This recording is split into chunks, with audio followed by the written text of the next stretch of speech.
recorded. Good afternoon. This is the regular Community Development Committee meeting for the Metropolitan Council. I'm the chair, Robert Lilligren. It's Monday, June 7th. And just before calling the meeting to order, I want to acknowledge that we're still under a peacetime emergency as declared by Governor Walz due to COVID-19. And the Metropolitan Council has determined it's not practical nor prudent to conduct in-person committee meetings. And so we will conduct this meeting by electronic means under Minnesota Statute Section 13D 021. It'll be conducted by WebEx. It's going to be recorded. Members of the public will be able to monitor this meeting by going to the agenda online to view the live stream of the meeting. And the video is embedded right at the website. And I'll just remind committee members that if we should only use the chat chat feature on WebEx if we have technical sorts of things to discuss. And that should speak out loud so that members of the may not be watching. And if there's no questions on that, I will move into the agenda. Mr. Chair? Yeah, Councilmember Johnson. So sorry to interrupt, Mr. Chair. We are having a hard time hearing you.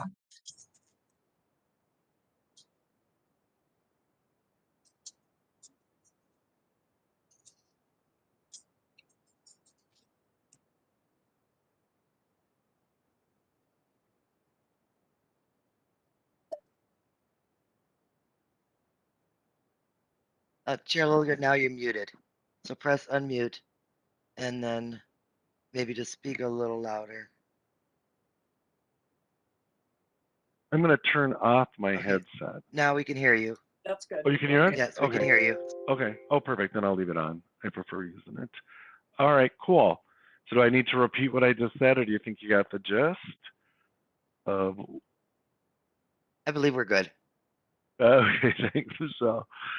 So thanks everyone for your patience, and I'm really looking forward to today's agenda. The information item, we're going to have some community input and some discussion on the project-based voucher program as we committed to at the last meeting. So really looking forward to that. And the first item on our agenda is approval of the agenda, and that's posted at the Met Council's website. And committee members, if there are no objections or changes, we can move directly into our business. Excuse me, Chair Lilligren. I'd like to do a call of order, please. And I'll do a roll call. Thank call to order, you. and I'll do the roll call. All right, it's like amateur hour here today. My apologies. Oh, no, we can blame it on the heat. Michelle will do a roll call to establish quorum. Michelle, please. Okay, and like I said, I received an advance notice that Council Member Wolf will not be in attendance today. So I'll start with Atlas Ingebrigtsen. Chambliss. Here. Cummings. Here. Johnson. Here. Lee. Here. Lilligren. Here. Lindstrom. Here. Musset. Here. Bento. Thank you. Thank you, Michelle. We do have a quorum and can proceed with our agenda. And I'll try to get my head in the game here. The first item is our agenda. You can see the agenda posted at the Met Council website. And committee members, if you have no objections or changes, we can move on to our business. Any objections or changes? Hearing none, we will move on to the approval of the minutes from the May 17th regular Community Development Committee meeting. And is there a motion to approve, please? So moved. Second by Johnson. Thank you. Thank you, council members. And any discussion, additions, corrections, discussion? Hearing none, Michelle, please call the roll on the approval of the minutes. Yes, Chair Lilligren. Atlas Ingebrigtsen. Chambliss. Aye. Cummings. Aye. Johnson. Aye. Lee. Aye. Lilligren. Aye. Lindstrom. Aye. Musset. Aye. Bento. Thank you. Thank you, Michelle. That motion is adopted. We'll move on to the consent agenda. These are routine or non-controversial items. And I would entertain a motion to approve the consent agenda, please. Cummings moves approval. Thank you, Councilmember. Is there a second? Second, Thank Lindstrom. you. Thank you, Lindstrom. Councilmember Lindstrom. And is there any discussion?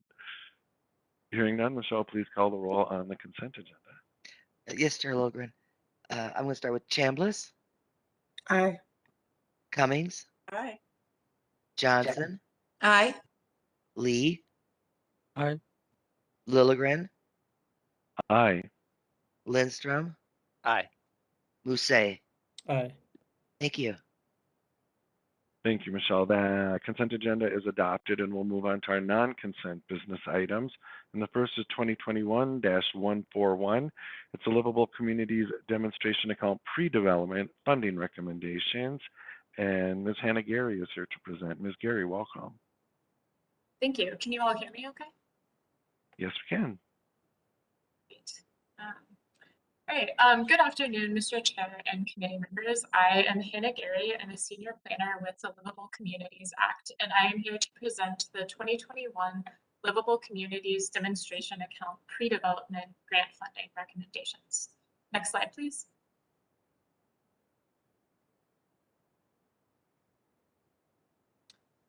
The Livable Communities Demonstration Account funds projects that create more housing choice, support living wage job creation, and connect jobs, housing, and regional amenities in an efficient and effective way.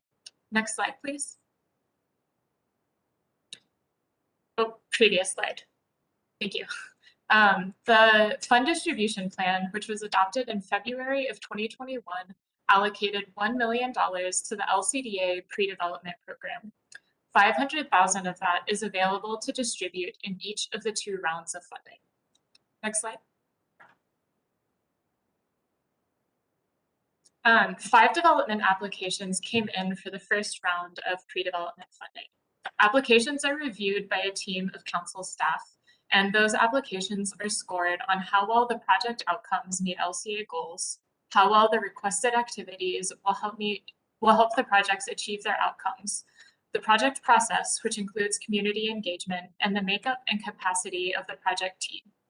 Applications must score a minimum of 30 points out of 45 to be eligible for funding.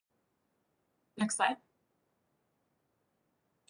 The funding recommendation before you today is to award 3 Livable Communities Demonstration Account pre-development grants totaling $275,000, and to authorize its Community Development Division Director to execute the grant agreements on behalf of the Council. Next slide. This is the breakdown of all submitted projects. The project from St. Paul scored the highest with 44 of 45 possible points. There is $225,000 remaining. This remaining funding will be allocated to the next round of pre-development funding in August. 2 projects, one from the city of South St. Paul and one from the city of Minneapolis, did not meet the minimum score to be eligible for funding. Next slide. I'll now give a brief overview of the projects being recommended for funding. In partnership with Reconnect Rondo, this project is looking to target the revenues from development on the land bridge to fund anti-displacement measures, a community reinvestment fund, and to create a Rondo Community Investment Trust. The land bridge is anticipating to bring over 450 new housing units, office and retail space, and create almost $4 million in tax revenues. This project is seeking to mitigate potential displacement as a result of that new development and build community wealth in the surrounding neighborhood. Pre-development funds will support developing a right of return framework, researching a community investment trust, and researching implementation of various anti-displacement tools, including residential and commercial approaches. Staff are recommending funding the full request of $150,000. Next slide. In Brooklyn Park, the Innovation Hub would create a multi-use space to serve as a business incubator for local small businesses, as well as hosting an aquaponics center and gathering space for local small businesses. The project is being done in partnership with New Africa Community Development Corporation, a nonprofit that serves marginalized communities throughout the region. The goals for the project are to create up to 150 jobs, provide locally grown and raised food, work with local universities on advancing indoor aquaculture, educate the community on environmentally sustainable practices, and provide opportunities for real community ownership through credit counseling. The pre-development award would support design workshops and community engagement, site plan development, developing and operating pro forma, and soil testing.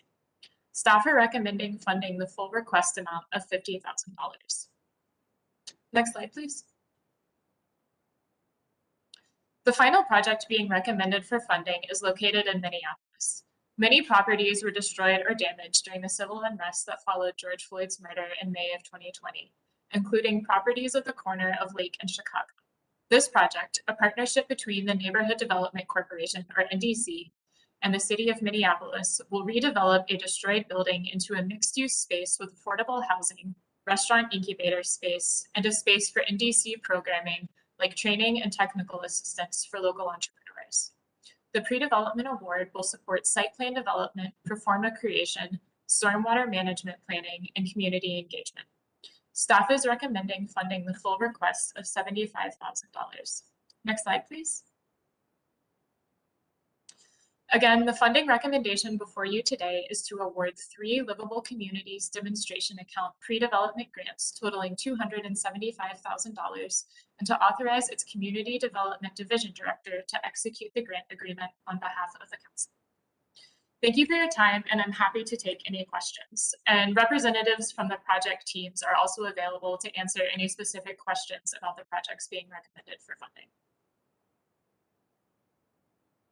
Thank you, Ms. Gary, for the report, and thank you also to you and to the team for your work on this. And I would note that that a couple of things. One, Mr. Matthew Ramadan put in the chat of a comment about the Brooklyn Park Innovation Hub, a project that he unsuccessfully tried to bring to the North Minneapolis Upper Harbor Terminal. And then also that Councilmember Vento was having trouble logging on, and she did email me and Michelle and Director Barajas and said that she was voting yes on those earlier motions she was watching through YouTube or through the link. So now we are all here. Welcome Councilmember Vento. And if I could ask folks to please mute if they're not. I'm having a hard time hearing. Yeah, folks could please mute if you're not talking. No, I was just saying that I couldn't hear.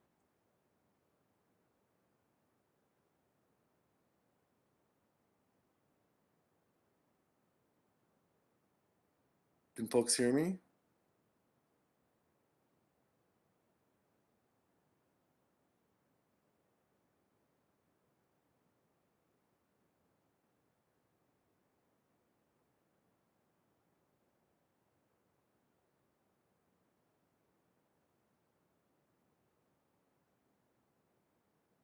Okay, let's do an audio check. Okay, Name it. how's This is that? Michelle. Can you Okay, yeah, we can hear you, Robert. Okay, all right, yeah. I'm gonna go without my headset. I'm alone in the house now, so it's not gonna drive other people crazy. And as I told you before, my computer has a rough relationship with WebEx for some reason. It's riddled with technology issues. Great, so we will go on. My apologies there. Any questions of Ms. Gary or staff on that report? Councilmember Cummings. Thank you, Mr. Chair. Ms. Gary, I'm wondering if you can, I'm excited about the 3 proposals that we're considering, and I'm wondering if you can talk about the 2 that are not getting funding. If you can expand a little bit on maybe what made their point scores so low, and then what does staff do in communication with those applicants to encourage them to apply again, and what they might need to do to improve for the next round of funding. Can you go into that a little bit for us? Absolutely, thank you. Mr. Chair, Councilmember Cummings. I have spoken with both of the project teams about their applications and what they could improve going forward, and have encouraged both of those teams to reapply We can start with the project in South St. Paul. That project was very strong in many ways, but one area that they definitely had room for improvement was in their community engagement. They didn't have a very robust community engagement plan, and we're not looking at significant partnerships for the project. And that's one thing that we emphasize through this program is having a strong community engagement process and partnering to improve the quality of the development. So we discussed that, and we also discussed just general challenges of projects coming in that we're not planning to have affordable housing. This project did not have any measures in place to ensure that there would be affordable housing in the new development. And that's just a challenge with the program, that we do place priority on bringing affordable housing in. The project in Minneapolis had some similar challenges. This project was very early on in the process and was looking at partnering a development consultant with a business owner. And the project team wasn't sure what the priorities for that development would be yet. And in discussions with the project team, we had some conversation about whether the particular project that came in might have been geared more towards a specific economic development goal, whereas Livable Communities is more geared towards a community development goal, looking at creating housing, increasing density, improving connections, creating new jobs. And so we have talked with both of those project teams about how they can improve their applications, and do hope to see both of those applications come in the next round. Thank you. Councilmember Cummings, any further questions? Oh, Yeah, please. Thank you, Mr. Chair. Just a follow-up comment. It's really helpful for me anyway to hear that, to hear about the criteria for those that perhaps didn't make this round and how you communicate with them, because it is a process, and it's really helpful for me to understand more fully how the grants are offered or not, and why not, and so I get a much fuller understanding of what we're doing. So I appreciate that very much. Thank you. Thank you, Councilmember. Further discussion, Councilmember Chambliss. Thank you. Yeah, I too really like what is being presented for the 3 projects in St. Paul, Brooklyn Park, and City of Minneapolis. I'm also very happy that our criteria for livable community grants is doing what it's supposed to be doing in terms of equity and reinvesting in neighborhoods, because we know that historically money that was meant for reinvestment, redevelopment for communities was utilized by organizations and cities that did not have as great a redevelopment need. So it's nice that we're requiring the type of engagement, we're requiring the type of affordable housing and partnerships that are going to lead to more equity in our neighborhoods. Thank you, Councilmember, for that comment. Further questions or comments about the staff report? Committee members, further questions? If not, Ms. Gary did make a proposed action that the Metropolitan Council award 3 livable communities demonstration account pre-development grants totaling $275,000 as shown in the table in the staff report to the City of St. Paul, to Brooklyn Park EDA, and to the City of Minneapolis, and also to authorize the Community Development Division Director to execute the grant agreements on our behalf. Is there a motion to approve, please? Bento moves approval. Thank you, Councilmember Bento. Is there a second? Muse. Thank you, Councilmember Muse, for the second. Any discussion on the motion? Discussion. I'm sorry, Judy, did you just raise your hand and I missed it? No? Okay, cool. Seeing no discussion, Michelle, please call the roll on the motion. Yes, Chair Lilligren. Chambliss, Aye. Cummings, Aye. Johnson, Aye. Lee, Aye. Lilligren, Aye. Lindstrom, Aye. Mousse, Aye. Bento. Aye. Thank you. Thank you, Michelle. That motion is adopted, and we'll move on to our second non-consent business item. It's item 2021-142. It's the Livable Communities Demonstration Account, Transit-Oriented Development, Pre-Development Funding Recommendations, and Stephen Klimek is here to present. Welcome.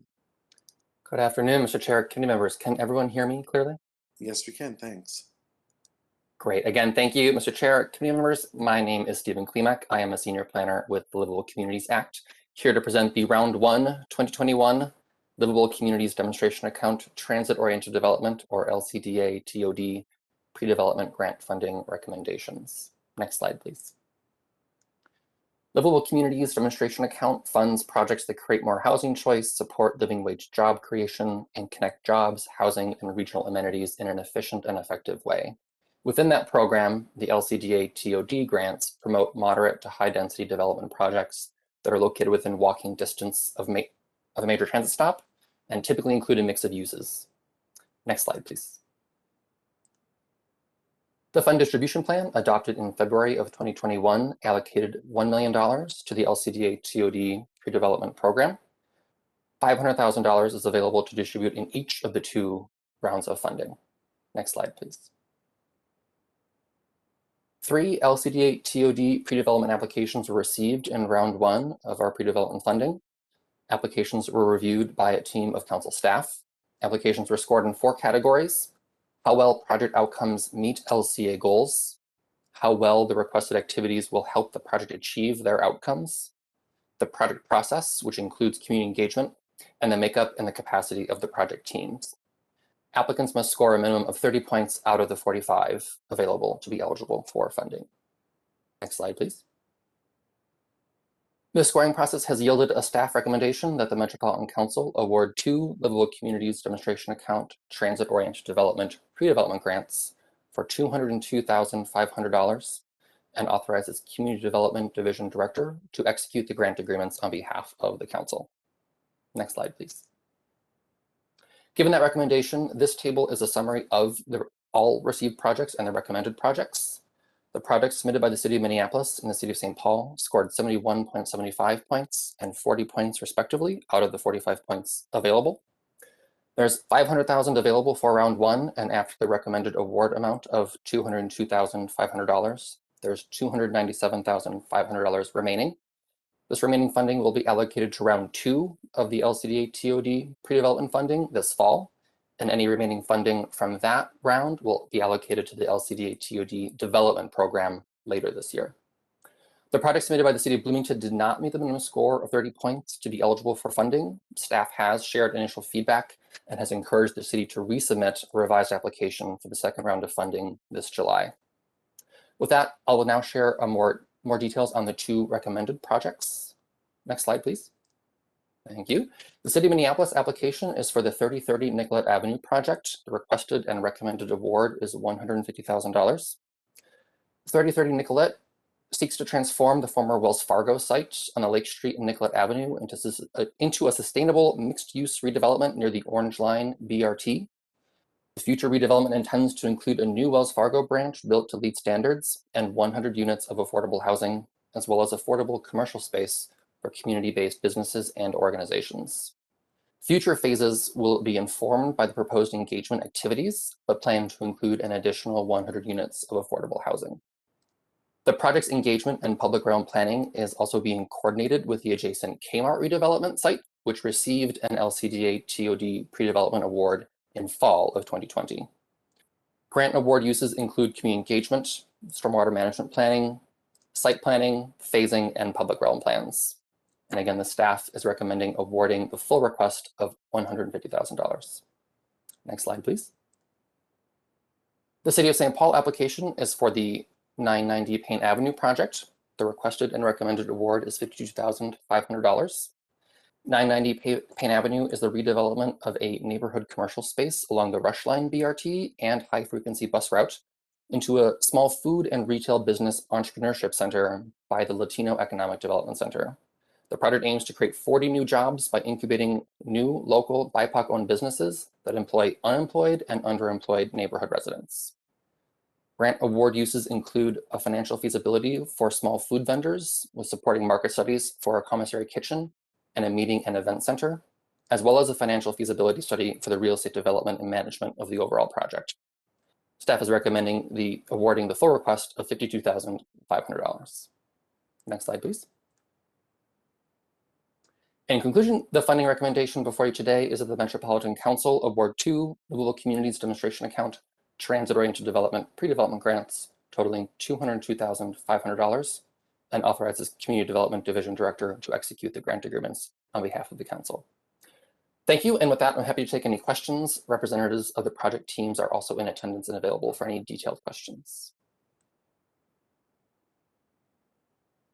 Thank you, Mr. Klimek, for that report, and to you and your team for your work. And are there any questions or comments for staff from committee members? And I can't see any of you right now, so please speak up.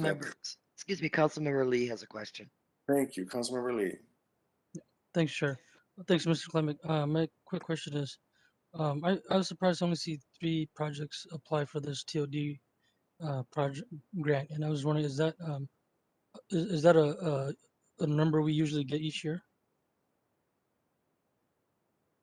Mr. Chair, Committee Lee, we have seen in the past around 2 to 3 pre-development applications for the TOD program. In each of the rounds, we have increased the amount of funding available and have been encouraging more applications, so we're hopeful to see more in this next round. Thank you. Thank you. Further questions? Councilmember Cummings. You're muted, Councilmember. Ta-da. One of these days. Okay, I just wanted to ask you as a little follow-up to Mr. Lee's question. What have we found is the reasons for so few applications for this money? Do you have any sense of why there are so few? Mr. Chair, Councilmember Cummings, that's a great question. I think we're also asking ourselves that question on the team. We're coming up with some ideas and options about trying to illustrate more of what cities and development teams can do with pre-development funding. And we hosted some new technical assistance this spring to kind of encourage and reveal that. I think there's a lot of changes we've made to the program this year, and so there are new things and expanded opportunities for what people can do. And I think we're trying to get the word out more of what those are to encourage more applications. Thank you. Councilmember Cummings, anything else? Anything further? Other discussion, questions on that report? Any discussions? If not, Mr. Klimek proposes that we take the following action to award the 2 Livable Communities Demonstration Account Transit-Oriented Development Pre-Development Grants totaling $202,500, and also to authorize the Community Development Division Director to execute the grant agreements on our behalf. Is there a motion to approve, please? Moved by Lee. Motion to approve. Thank you. Councilmember Lee moved it, and Councilmember Cummings, was that you? Actually, that was Councilmember Chambliss. Councilmember Chambliss, thank you. Seconds. Thank you. Any discussion on the motion? Discussion. Hearing none, Michelle, please call the roll. Yes, Chair Lilligren. Chambliss, Aye. Cummings, Aye. Johnson, Aye. Lee, Aye. Lilligren, Aye. Lindstrom, Aye. Musse, Aye. Vento. Aye. Thank you. Thank you, Michelle. That motion carries and that is adopted. And we'll move on to our next non-consent business item. It's 2021-126. It's the Gale Woods Farm Special Recreation Feature Park Acquisition Opportunity Fund from the Three Rivers Park District. And Ms. Jessica Lee is here to present. Ms. Lee, welcome. Thank you. Good afternoon, Chair and Council members. Can you hear me okay? Yes, we can. Good afternoon. Thanks. Thank you. My name is Jessica Lee. I'm a senior park planner, and I'm here to present business item 2021-126, Gale Woods Farm Special Recreation Feature Park Acquisition Opportunity Fund for the Olson property for Three Rivers Park District. Next slide, please. Galewoods Farm Special Recreation Feature is located in the western part of Hennepin County in Minneapolis. Our regional park system has 8 special recreation features, which are defined as regional opportunities not generally found in the regional parks, park reserves, or trail corridors. They must provide a natural resource-based and scenic setting that offers a compelling sense of place and provides a unique outdoor recreation experience. Next slide, please. Galewoods Farm is indeed a unique, one-of-a-kind regional natural resources and outdoor recreation opportunity. Galewoods offers visitors the chance to see a real working farm up close. The farm operates a community-supported agriculture program and works closely with community partners to engage youth in sustainable agriculture, food production, animal care, and creating connections to nature. The park is a beautiful mix of pastures and gardens and is managed for both food production and high-quality natural resources habitat. This 400-acre farm was gifted to Three Rivers Park District 20 years ago, and it is a true regional park system treasure. Next slide, please. A boundary adjustment was approved a couple months ago to add the subject property outlined here in red. This parcel will add approximately 28 acres of high-quality natural resources to the park. It is heavily wooded with small pockets of wetlands and lies adjacent to the Dakota Rail Regional Trail. There are no structures on the property, so stewardship costs are minimal. Next slide, please. The land was appraised at $595,000, and the landowner has agreed to that amount. The total acquisition cost is $612,500. The grant amount of $459,375 will be funded through the Parks and Trails Legacy Fund acquisition account, and Three Rivers will provide the required 25% local match. Next slide, please. Our rationale for recommendation is that this acquisition is consistent with the 2040 Regional Parks Policy Plan, the Parks and Trails Legacy Fund appropriation requirements, the Galewoods Farm Special Recreation Feature Master Plan, and Three Rivers Park District is within their $1.7 million per fiscal year limit for the Parks and Trails Legacy Fund Park Acquisition Opportunity Fund. Next slide, please. Our recommendations today are to approve a grant of up to $459,375 to Three Rivers Park District to acquire the vacant rural residential 27.87 acre Olson property adjacent to Galewoods Farm, just west of Wood Edge Road in Minneapolis for Galewoods Farm Special Recreation Feature, and to authorize the Community Development Director to execute the grant agreement and restricted covenant on behalf of the Council. Thank you for your time, and I'm happy to take questions. Thank you, Ms. for your work on this. And any questions on the report, committee members? Questions? Councilmember Vento has a question. Yeah, thank you, Councilmember Bento. Mr. Chair, I don't have a question, but I do have a comment. I've not been to this regional park, but I'm going this summer now that we're beyond all of the, most of the restrictions. And I just want to commend the staff as well as the folks working with Galewoods. This just sounds like such a phenomenal park and provides so many opportunities. And I just really hope that people in the region take advantage of it. It's just tremendous. And I can't say enough how impressed I am with the work everyone has done. Thank you. Thank you, Councilmember. Any further comments or questions on the report? Any questions or comments? Seeing none, Ms. Lee has proposed the action that we approve a grant from the Parks and Trails Legacy Fund of up to $459,375 to acquire the vacant land and also to authorize the Community Development Director to execute the grant agreement. Is there a motion to approve? Councilmember Vento, did you want to move to approve this? I was waiting for Councilmember Johnson, but I'll go ahead. Yes. All right, Councilmember Johnson. I'll move it. Okay, and Councilmember Vento second. I'll second it. I thought maybe it was in your turf, Councilmember Johnson, but I'll second. Okay, thank you very much. Any discussion on the motion? Discussion. Hearing none, Michelle, please call the roll. Yes, Chair Lilligren. Chambliss, Aye. Cummings, Aye. Johnson, Aye. Lee, Aye. Aye. Lilligren, Aye. Lindstrom, Aye.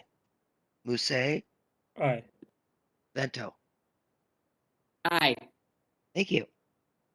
Thanks, Michelle. That motion is adopted. And we will move on to our next non-consent business item. It's item 2021-140. This is the same week item. It's the Groveland Village Comprehensive Plan Amendment for the City of Blaine. And Mr. Wycheck is here to present. Welcome.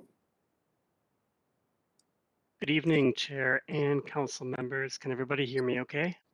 Yes, we can. Thank you. Great. I have to warn you, I think you all know that I have a small grumpy dachshund, so he could be set off at any moment. Thank you for the warning, Mr. Wycheck. Yes. As you know, my name is Eric Wycheck. I'm a planning analyst in the local planning assistance work unit within community development, and I'm here to discuss with you the Groveland Village Comprehensive Plan Amendment for the City of Blaine. Next slide, please. As shown in Figure 2 of the staff report, Thrive MSP 2040 gives the City of Blaine a community designation of suburban edge. The area affected by the amendment is shown in red in the southern portion of the city. And you'll see, if you know this area of the region, you'll see that it's quite close to the airport. And we'll kind of get into that more with the next slide. Next slide, please. As shown in Figure 1 of the staff report, this map shows the regional systems in relation to the amendment site. The proposed amendment conforms to the 2040 Regional Parks Policy Plan. The nearest unit of the regional parks system is the Rice Creek North Regional Trail, which is approximately 1.8 miles southeast of the proposed land use change over in the city of Shoreview. The wastewater system has capacity to accommodate this development. And I'd like to draw your attention to the transportation system comments on page 4 and page 5 of the committee report. While the proposed amendment does conform to the 2040 Transportation Policy Plan, the Metropolitan Airports Commission issued some concerns regarding noise impacts given the proximity of this residential development near the Anoka County Blaine Airport. And those that the advisory comments within the recommended actions and on page 4 address some of these concerns by the Metropolitan Airports Commission. Next slide, please. The amendment re-guides 27 acres of planned commercial, planned industrial land to 8 acres of high density residential and 19 acres of medium density residential. The amendment site is located adjacent to Highway 10 at the northwest corner of 93rd Lane and County Road J. And the purpose of the amendment is to accommodate a development that will consist of 106 townhomes and 152 apartment units. Next slide, please. As shown on Figure 3 of your staff report, the current planned land use for this amendment site is planned commercial, planned industrial. That's that hatched area just southwest of the airport. Next slide, please. As shown in Figure 4 of your staff report, the proposed land use guiding for the amendment site is high density residential and medium density residential. And that high density residential you can see is located on the southern or southeastern portion of the site. Next slide, please. Table 1 from the staff report shown here illustrates the planned density for the city. The amendment does not impact the overall minimum density. It's also worth mentioning that while medium and high density residential land uses could potentially contribute to the city's affordable housing need, this proposed development does not include any affordable units. Therefore, this project does not contribute to the amount of available acreage for affordable housing meeting that need number. So the need number and the acreage is unchanged for affordable housing. Next slide, please. So staff find that the proposed amendment conforms to regional system plans, is consistent with council policies, and is compatible with plans of adjacent and affected jurisdictions. Next slide, please. In this slide, the proposed action, it really brings forward those Metropolitan Airports Commission comments into advisory comments here that we would like the council to consider. So first of all, we would recommend that the council authorize the city of Blaine to place its comprehensive plan amendment into effect, find that the amendment does not change the city's forecasts, but due to the proximity of the Anoka Blaine Airport, we strongly encourage the city to consider suspending the development until updated noise contours are available and to analyze the impact of noise on the development. And secondly, to implement the notification requirements and noise mitigation standards if the city chooses to move forward with this development proposal. And then finally, advise the city to implement advisory comments in the review record for forecasts and natural resources. I'm happy to take any questions you might have. Thank you. Thank you, Mr. Wycheck. Any questions on that report, committee members? Questions? Councilmember Vento. Thank you, Mr. Chair. Eric, or Lisa, or any of the staff, have there been other such changes and city efforts that have resulted in Airport Commission cautioning us on this type of direction? And if so, how does it affect finding developers and being able to grow the plan and go forward? I live in an area that deals with a non-airport related noise issue, and it's a constant source of frustration and comment, and I think it's going to continue to be one, and I think it's going to impact any future growth where I live. So I'm just wondering, how do cities react to that, and how do the private sector and communities react to that? Mr. Wycheck. Councilmember Vento, thank you for that question. I might defer that question to Community Development Director Barajas on the wider context. I'm quite happy to speak about this particular development, but she might have more to share on the broader context of Matt's comments. Thanks. Thank you, Director Barajas. Thanks for being here. Yeah, Mr. Chair, council members, I'm Lisa Barajas, Community Development Director. And we don't often see changes re-guiding to residential uses near the airports in the metro area, largely because it's not the most desirable place for residential development. But from time to time we do. I think in all my time at the council, there's been maybe 3 or 4 across the entire metro area that have come up like that. But in this case, and as Eric reviewed it, and in all of our reviews of those types of changes that are in close proximity to an airport, as we're really looking at the noise contours for the actual flight patterns. And while some of these may need to be updated, this is the source of Mac's comments on the current amendment.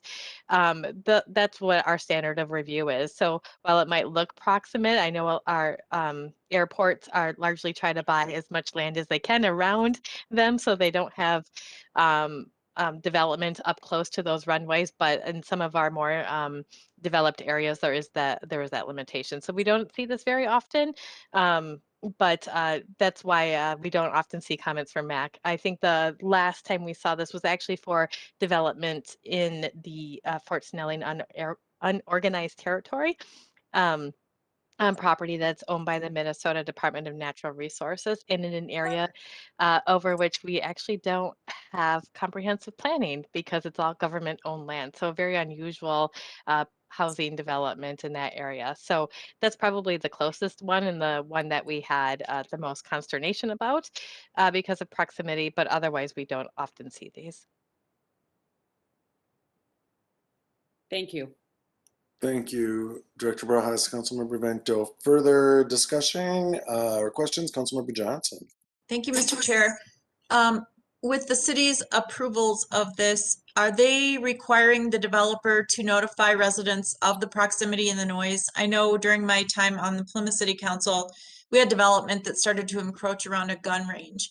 And so we knew that there would be noise complaints if it wasn't noticed, and the types of materials to help buffer the noise to the inside of the units wasn't taken care of. So that was actually built into our approvals, so that at the time of sale and resale, we had notification built in. So I don't know, if that's the case here, and I'm not trying to dig deep into it, but that was one of the ways we tried to mitigate sound complaints when we knew that they were likely to happen.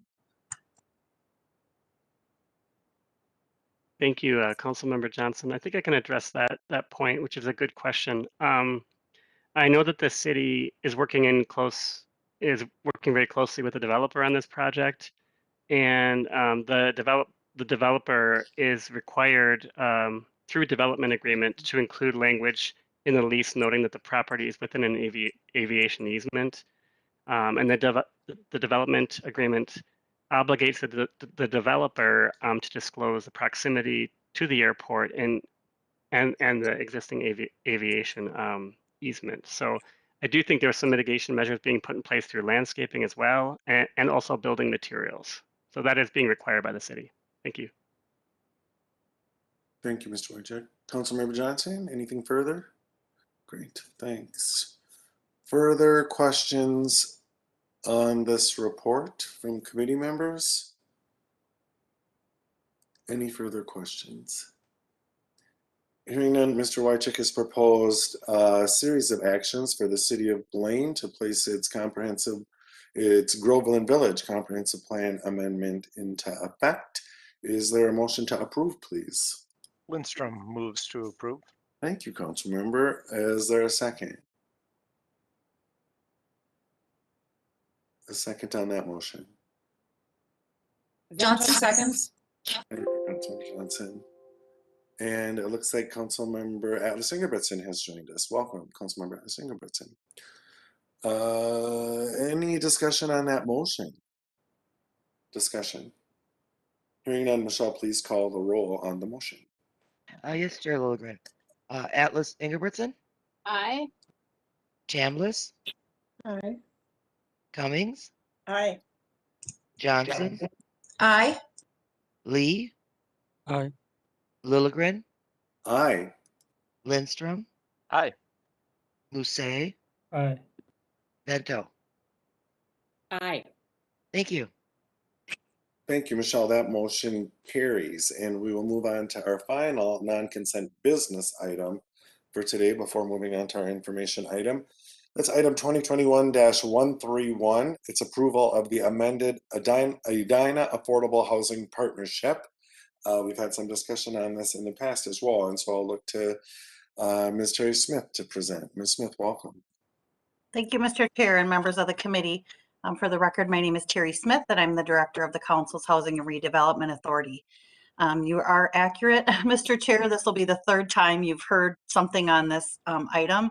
We had an information item last September, then we had an action item in December, and today's item is a revision and amendment to the partnership. So the action before you today is that you approve the amended Edina Affordable Housing Partnership as described in the business item, and authorize the Community Development Director to execute the loan agreements and other necessary agreements with the city, as well as the purchase agreements to actually purchase the homes. Initially in December, the business item and that the council approved was that the city of Edina committed $2 million to purchase homes within the city and then lease them to the council's Housing and Redevelopment Authority for $1. And then the Metro HRA, through its Family Affordable Housing Program, would operate those units in conjunction with an existing property management contract. After further discussion with the city is now proposing that instead of leasing the units to the HRA for $1, that the HRA and the city enter into a $2 million 25-year forgivable loan agreement to purchase the homes. So instead of the city purchasing the homes, the HRA, in consultation and in partnership with the city, will purchase the homes. The council will be the owner and operator of those units going forward. And we've been working with our legal team as well as the council's real estate office to review the agreements and put necessary agreements into place. The units that loan term will be a 0 interest, 25-year forgivable loan with a commitment that the units remain affordable housing. The city approved the amended partnership at their May 27th meeting. And so if you all approve this today, it'll go to council approval on June 23rd. And then we can start purchasing units on the open housing market and lease them to low-income families. The goal of the partnership is to acquire 4 to 5 single-family homes. And you all know what the housing market is doing right now. So we have been in conversations with the city and recognizing the challenges that we might encounter in trying to purchase units. And so just knowing that it might take us a little bit longer than initially anticipated, just due to the high cost of housing. But it still remains a great partnership and a creative opportunity. So with that, Mr. Chair, I will answer any questions you may have. Thank you for that report, Ms. Smith, and for your work on this and for your flexibility and adaptability. This is kind of a different way of doing business for us, right? So I commend you and your team. Questions or discussion on that report, Councilmember Cummings? Thank you, Mr. Chair. I'm curious, Terry, I think this is such a great program, and as I've said before, and I think we've talked about before, hopefully it'll serve as some type of a model with other communities that have this opportunity. But I'm curious about why the change in terms, and why does the city not want to own and lease and then we get them? So what's behind that? Ms. Smith. Mr. Chair and Councilmember Cummings, they just didn't have the infrastructure in place in developing, leasing the houses to the council for $1 became a more complicated process. And so after talking with our respective attorneys, determined that it would be a more efficient partnership to have them loan the money to us, and then we purchase the homes, of course, in conjunction with the city. So it was just about complication of the process. Councilmember Cummings. Thank you. Just a little follow-up. So the process will work. They help us identify the homes that might be appropriate, or we go out and find them and then we seek their approval of them, of purchasing those particular homes for this particular project, or which is the chicken and which is the egg in this? Mr. Chair and Councilmember Cummings, those are the details that'll be worked out in the agreements, but the idea is the council will work with its real estate division in purchasing the homes. The City of Edina staff, Stephanie Hawkinson, who we've been working with, she's the affordable housing manager there, will also help identify homes. So at the point a home becomes available, either through that we find or that they find, we will look at it together, determine the rehabilitation needs, have an inspection done, and those sorts of things. And that will all flow through our property management company. But the council's real estate office will actually help us purchase the homes. Thank you. Councilmember Cummings, anything further? Further discussion, Councilmember Johnson. Thank you, Mr. Chair. And Terry, can you share with us then the maintenance costs once the asset is purchased? There, could be, as you just mentioned, some rehabilitation. But what about the long-term maintenance costs? Was that originally going to be with the city, but then in this change, it'll be with us, or is that going to be something that we share in the future? That's my first question. Then I have a second follow-up question. Mr. Chair and Councilmember Johnson, that was always part of the partnership, that the rental income that's generated from the property would pay for the maintenance and upkeep of the units. And we were always intending to flow that through the property management company with all expenditures approved by the council. Thank you, Terry. And Mr. Chair, one more question for you, Terry. This is awesome. So thank you so much. And then is there, with the, threat of evictions out there and foreclosures, is there a chance that there could be families in homes that are, under threat of foreclosure because of the last year's circumstances, that this might be an opportunity to help people stay in their home rather than lose their home and have it hit the market and potentially be one of the homes that we pick up then to try to put a family in for affordable housing? I don't know if that's an option, but there's just that wave that we're very nervous about right now. Ms. Mr. Smith. Chair and Councilmember Johnson, there's an in-place for families that are in place in the project-based voucher regulations that allows in-place families to remain. So certainly if we could purchase a foreclosure property and help a family remain in place, we could certainly do that. I think it's about being creative and finding homes before they hit the market because they're getting snapped up so quickly. And so it's about identifying homes early, but that's certainly a possibility.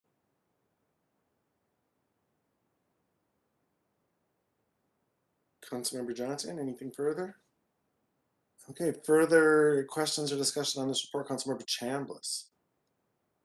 Just curious about the last statement in terms of identifying homes early.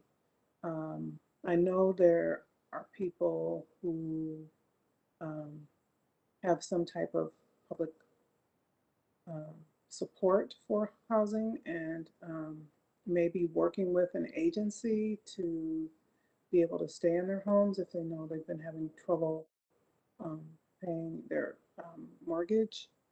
Is that one of the partnerships that we have, or could we seek that out? Ms. Smith. Mr. Chair and Councilmember Chambliss, the city reached out to all homeowners within the city that have 2 and 3 bedroom units that have a, I don't know if it was the tax assessed market value within our price range, to let them know that the city is looking for properties in that price range to purchase, and if they're interested to contact the city. I think they have, somewhere between 10 and 15 responses from homeowners who may have an interest in selling. So that's one of the things they've done. But I think establishing as many partnerships as we can to identify potentially available homes, it would be a helpful thing to do. Chair, if I may. Thank you. Well, I'll just ask a follow-up question. I know that a lot of times when people get a letter in the mail, sometimes it's very technical or intimidating. So that's where I think the partnerships can be very helpful to maybe even do some outreach saying, hey, you know, you have received a letter and you know, what are the possibilities of, you know, not being on the street or not losing your home, and here's some things that you can look into. But, you know, just a suggestion. Thank you, Mr. Chair and Councilmember Chambliss. Good point. And we will look into some of those things. Thank you, Councilmember Chambliss. Ms. Smith. Further questions on this report? Any further questions? Hearing none, Ms. Smith has proposed a series of actions to approve the amended Edina Affordable Housing Partnership. Is there a motion to approve, please? Cummings moves approval. Thank you, Councilmember. Is there a second? Second, Atlas Ingebretson. Thank you, Councilmember Atlas Ingebretson. Any discussion on the motion? Discussion on the motion. Hearing none, Michelle, please call the roll. Yes, Chair Lilligren. Atlas Ingebretson, Aye. Chambliss, Aye. Cummings, Aye. Johnson, Aye. Lee, Aye. Lilligren, Aye. Lindstrom, Aye. Musse, Aye. Vento. Aye. Thank you. Thank you, Michelle, and the motion is adopted. And we've finished our business items for the evening, so we will move on to our information item, which is returning to the discussion of the project-based voucher program offer and award discussion. And committee members, we've heard this item originally in March when staff came to us for direction on implementing the adopted 2021 administrative plan as it relates to the project-based vouchers, or the PBVs. At our last committee meeting in May, members requested additional forum to hear from interested parties on the project-based voucher program. So first we'll hear from Director Terry Smith of the Metro HRA. She'll review the PBV program and how it fits within our overall Housing Choice Voucher program. And then after Terry's presentation, I'll be happy to call on interested parties that have signed up to speak on this issue. I have a list of about 5 or 6. Then certainly ask others who maybe didn't have the opportunity that want to speak. And while this is not a public hearing for our 2021 plan, this will give us an opportunity to consider these comments as part of the development of the 2022 plan that is currently underway. So first we will hear, if there's no questions from committee members before we get started, I want to thank my colleagues, especially Councilmember Johnson, Councilmember Bento, who helped kind of shape this evening's conversation. And it's an honor to work with you. And I'll turn to Ms. Smith. Thank you, Mr. Chair. Thanks for having me this evening. Again, I'm Terry Smith. I'm the Director of the Council's Housing and Redevelopment Authority. I have a handful of slides for you this evening that I'll share to sort of reground us on where we're at with the offer and award of project-based vouchers. And as Councilmember Lilligren said, I brought a similar item to the Community Development Committee on March 1st, really to receive direction from the CDC members on the staff recommendation to forego offering project-based vouchers, at least for 2021, to allow us to focus on other work plan items. So with that, I'll start with my slides. Next slide, please, Greg. Thank you. So the Metro HRA has 6,872 housing choice vouchers known as Section 8. The U.S. Department of Housing and Urban Development allows Housing Authority discretion to project base up to 20% of those vouchers. And under certain circumstances, the federal regulations have been changed in recent years to allow even 30% as PBVs for certain developments that have supportive services and serve specialized populations such as people experiencing homelessness. The current approval in the Housing Choice Voucher Administrative Plan is that the Metro HRA will project base up to 20% of its vouchers. We currently have 970 project-based vouchers awarded in 55 separate projects and 33 different communities throughout the region. 37 of those have supportive service components, serving specialized populations such as people living with disabilities, people experiencing homelessness, veterans that are experiencing homelessness, etc. For those 37 developments, the units for those are filled through either coordinated entry, which is a coordinated referral process for services and housing for people experiencing homelessness and disabilities across the region. 18 of these 55 developments are general occupancy, and those are generally filled with applicants from the general broader Section 8 waiting list. The pie chart on the right shows that currently we have 970 units that are project-based, and that gray pie piece there shows that we have 404 project-based vouchers under current policy that we could attach to projects within the region. I also think it's important to say that those 404 units are under contract, so all vouchers are in use at this point. It just would mean we would shift some of them from the Housing Choice Voucher to the project-based voucher program. Next slide, please. So under our current administrative plan policy for the project-based voucher program, we have a chapter in our administrative plan that covers project-based vouchers. That policy currently states that the Metro HRA will operate a project-based voucher program using, again, up to 20% of its authorized units for project-based assistance. In the PHA, that's what it's called in the document, but Metro HRA will offer and award project-based vouchers in the following ways, and then it lists 2 ways. One is we can advertise the availability of PBVs through our own request for proposals process. And the second way that we have listed in our administrative plan is that we advertise the availability of units in conjunction with Minnesota Housing's annual request for proposals process, a process by which developers can come in to the Minnesota Finance Agency and apply for a variety of public financing for affordable housing development. Next slide, please. So as we consider, and these were some of the things that were shared with you on March 1st, but as we consider whether or not to offer project-based vouchers in a given year, we look at many variables. The project-based vouchers come from a very limited pool of turnover vouchers. And so when we're looking at whether or not to offer in a given year, we're looking at overall voucher utilization. So of our total pool of vouchers, 6,800 and some 6,900, how many are in use? And the answer to that is they're almost all Well, they are all in use all the time. We don't have any vouchers just sitting on the shelf. Current voucher turnover rates, so how many vouchers turn over in a given year or a given month and need to be refilled. And I'll get into some of that detail in a few slides. Our funding and budget. So what does our HUD budget look like for the year and how much of our budget was utilized the previous year?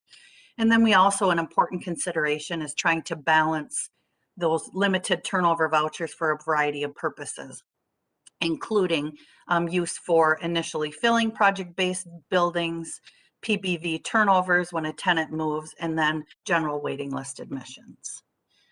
I think it's also important to point out that PBVs require a lot of staffing capacity to bring projects on, and these are some of the things that are required to be done.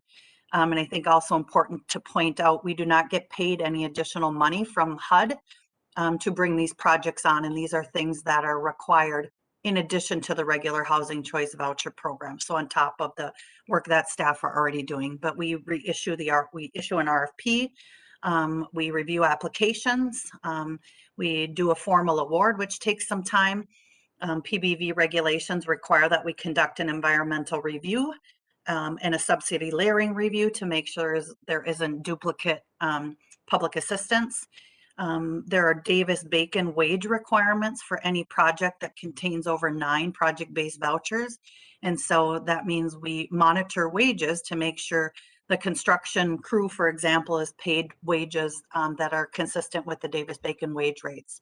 But that includes a review of weekly payroll for the entire construction period. So it takes an incredible amount of time to do that. When we lease up a building, that takes a lot of staff capacity if we're reaching out to waiting list applicants.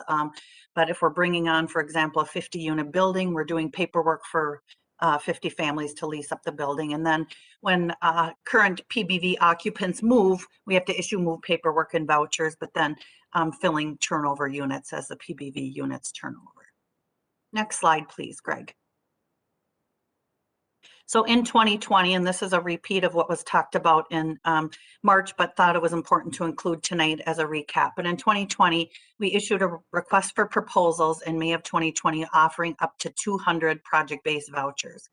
And when we say up to 200 project-based vouchers, we knew that, well, I'm going to go through the slides first and then I'll give a couple caveats. The RFP required developers to obtain full financing in 2020 in order to be eligible for a formal award.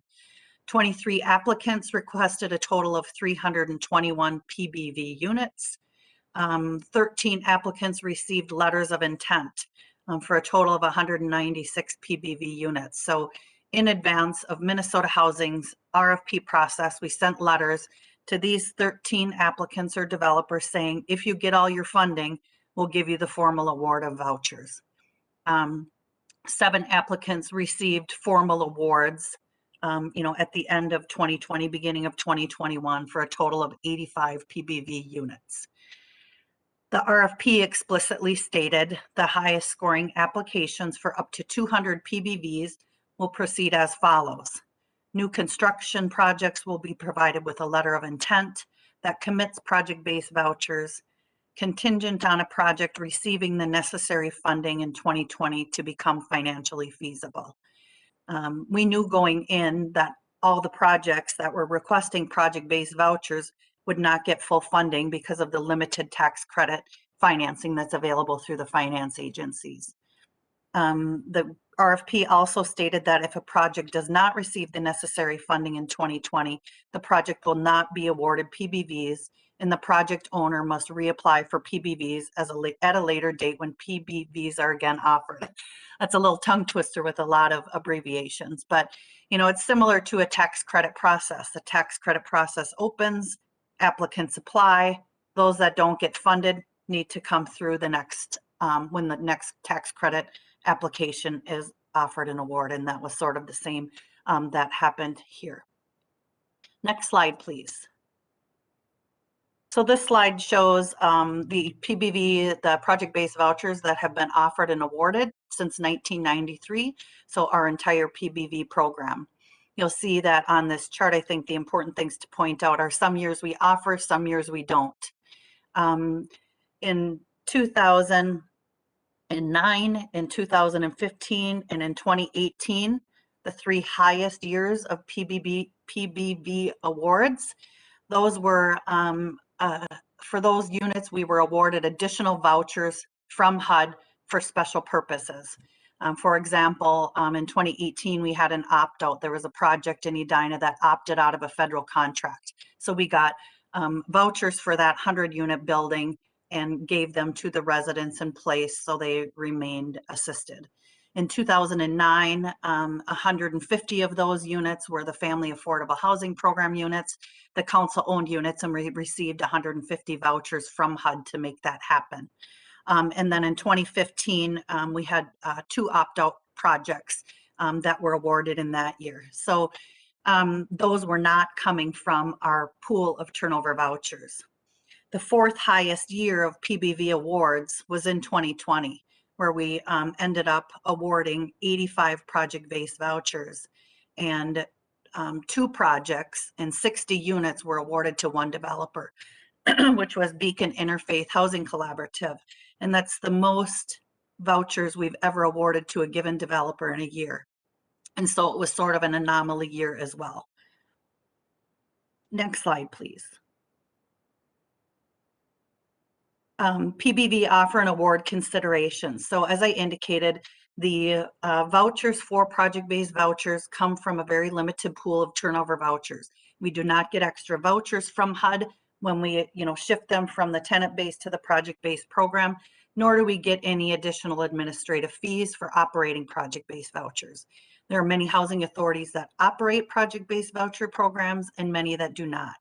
It's a discretionary policy for policymakers like you. The Metro HRA again has about 750 vouchers turnover each year, so about 60 per month, and they need to serve a variety of purposes, and those are listed here. So waiting list applicants. The Metro HRA established a waiting list in 2019 of 2,000 applicants, and during that application opening process, we received 17,400 requests from individuals and families wanting to get on that waiting list. We were only able to place 2,000 on the waiting list because of the limited resources we have. Today, 1,900 of those remain. So 2 years later, 1,900 remain, and the 100 that are getting vouchers are just getting them now for the first time. So the applicants have been waiting a very long time. And when we opened our waiting list, important to point out that 15,400 applicants did not even get put on the list. So that just shows the tremendous demand for a housing choice voucher. And that's not unique to the Metro HRA, that's the same across the region, across the country. These limited turnover voucher also need to go to PBV unit movers. So the regulations require that after a person, individual or a family lives in a project-based unit for 12 months, they have the option of taking a tenant-based voucher to move to another home. So, and the regulations require that we serve these PBV unit movers before we serve the waiting list. And so those take a turnover voucher and then take another voucher to fill the unit. So they sort of carry a tail with them. We use turnover vouchers to initially fill PBV units. Each time a new PBV building is filled, it takes turnover vouchers. So for example, if we have a 50-unit building coming online next month, we have to take 50 of our turnover vouchers to put towards that building. And then the last one here can get kind of confusing, but it's absorbing vouchers from other housing authorities. So once a family has a voucher, they can move wherever they want across the country as long as there's a housing authority operating the program. So we get people moving to our service area from Minneapolis or from Plymouth or from Chicago or from Houston. And when that voucher arrives, that family arrives in our service area, we can decide to give them one of our own vouchers and absorb them into our own program, or we can bill that housing authority. So we're billing Houston or Minneapolis or Plymouth. Billing is extremely administratively burdensome, but absorbing takes vouchers. So there's a balance to that. To give you an idea of the volume, Metro HRA gets anywhere from 50 to 100 port-ins every single month. And so if we're billing for all of those billed very quickly. It could get up to 800-900 in a year. Right now we have 700 port-ins, so we're billing for 700 people that are living in our service area. Once it gets beyond about 450 or 500, it becomes almost, well, it's extremely administratively burdensome. So we need to absorb some of those to reduce the billing capacity. Next slide, please. So here's a chart that shows how our turnover vouchers have been used in the last 2 years. So in 2019, we had total voucher turnovers of 654. 100, and then at the bottom, the dark blue is project-based vouchers. So 164 of those went to either project-based voucher movers or to initially fill project-based voucher units. The green chunk are called special purpose vouchers, and those are vouchers that are given to us from HUD to serve a special purpose, like serving homeless veterans, like serving people experiencing homelessness. And when those vouchers turn over, we need to use our partnerships to fill those so they do not come from the waiting list. Like the veterans vouchers come from direct referral from the Veterans Administration, for example.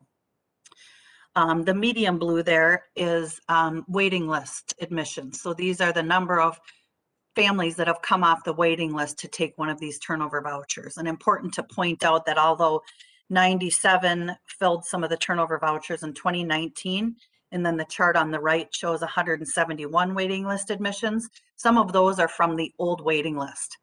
So we had to finish up the old waiting list. That was, by the way, 7-year waiting list.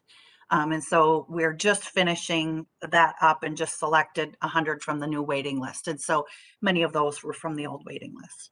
And then the last chunk in the lightest blue are the number of vouchers that we absorbed.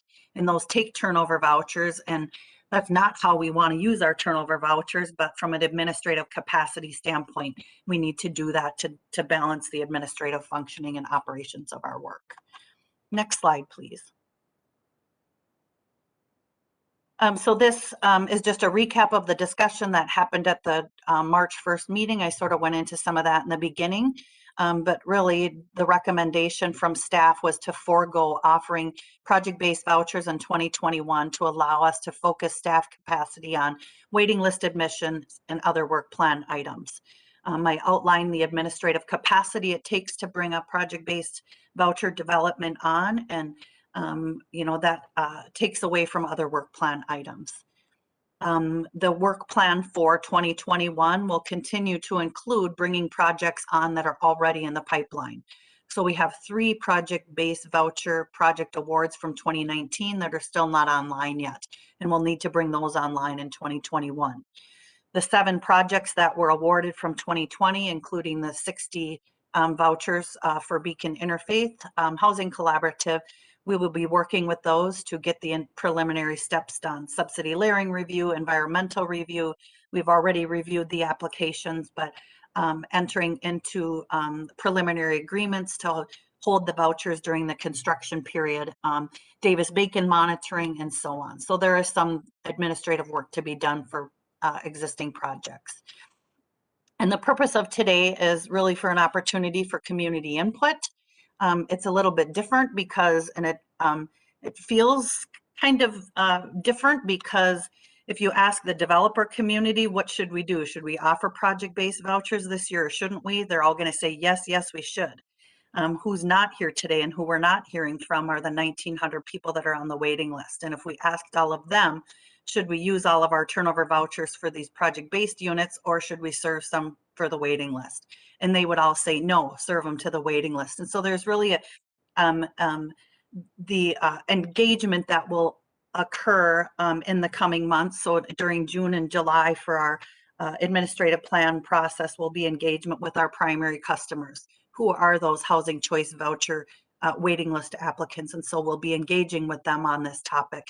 And we'll plan to collect comments and bring them back as part of the PHA plan process. Next slide, please.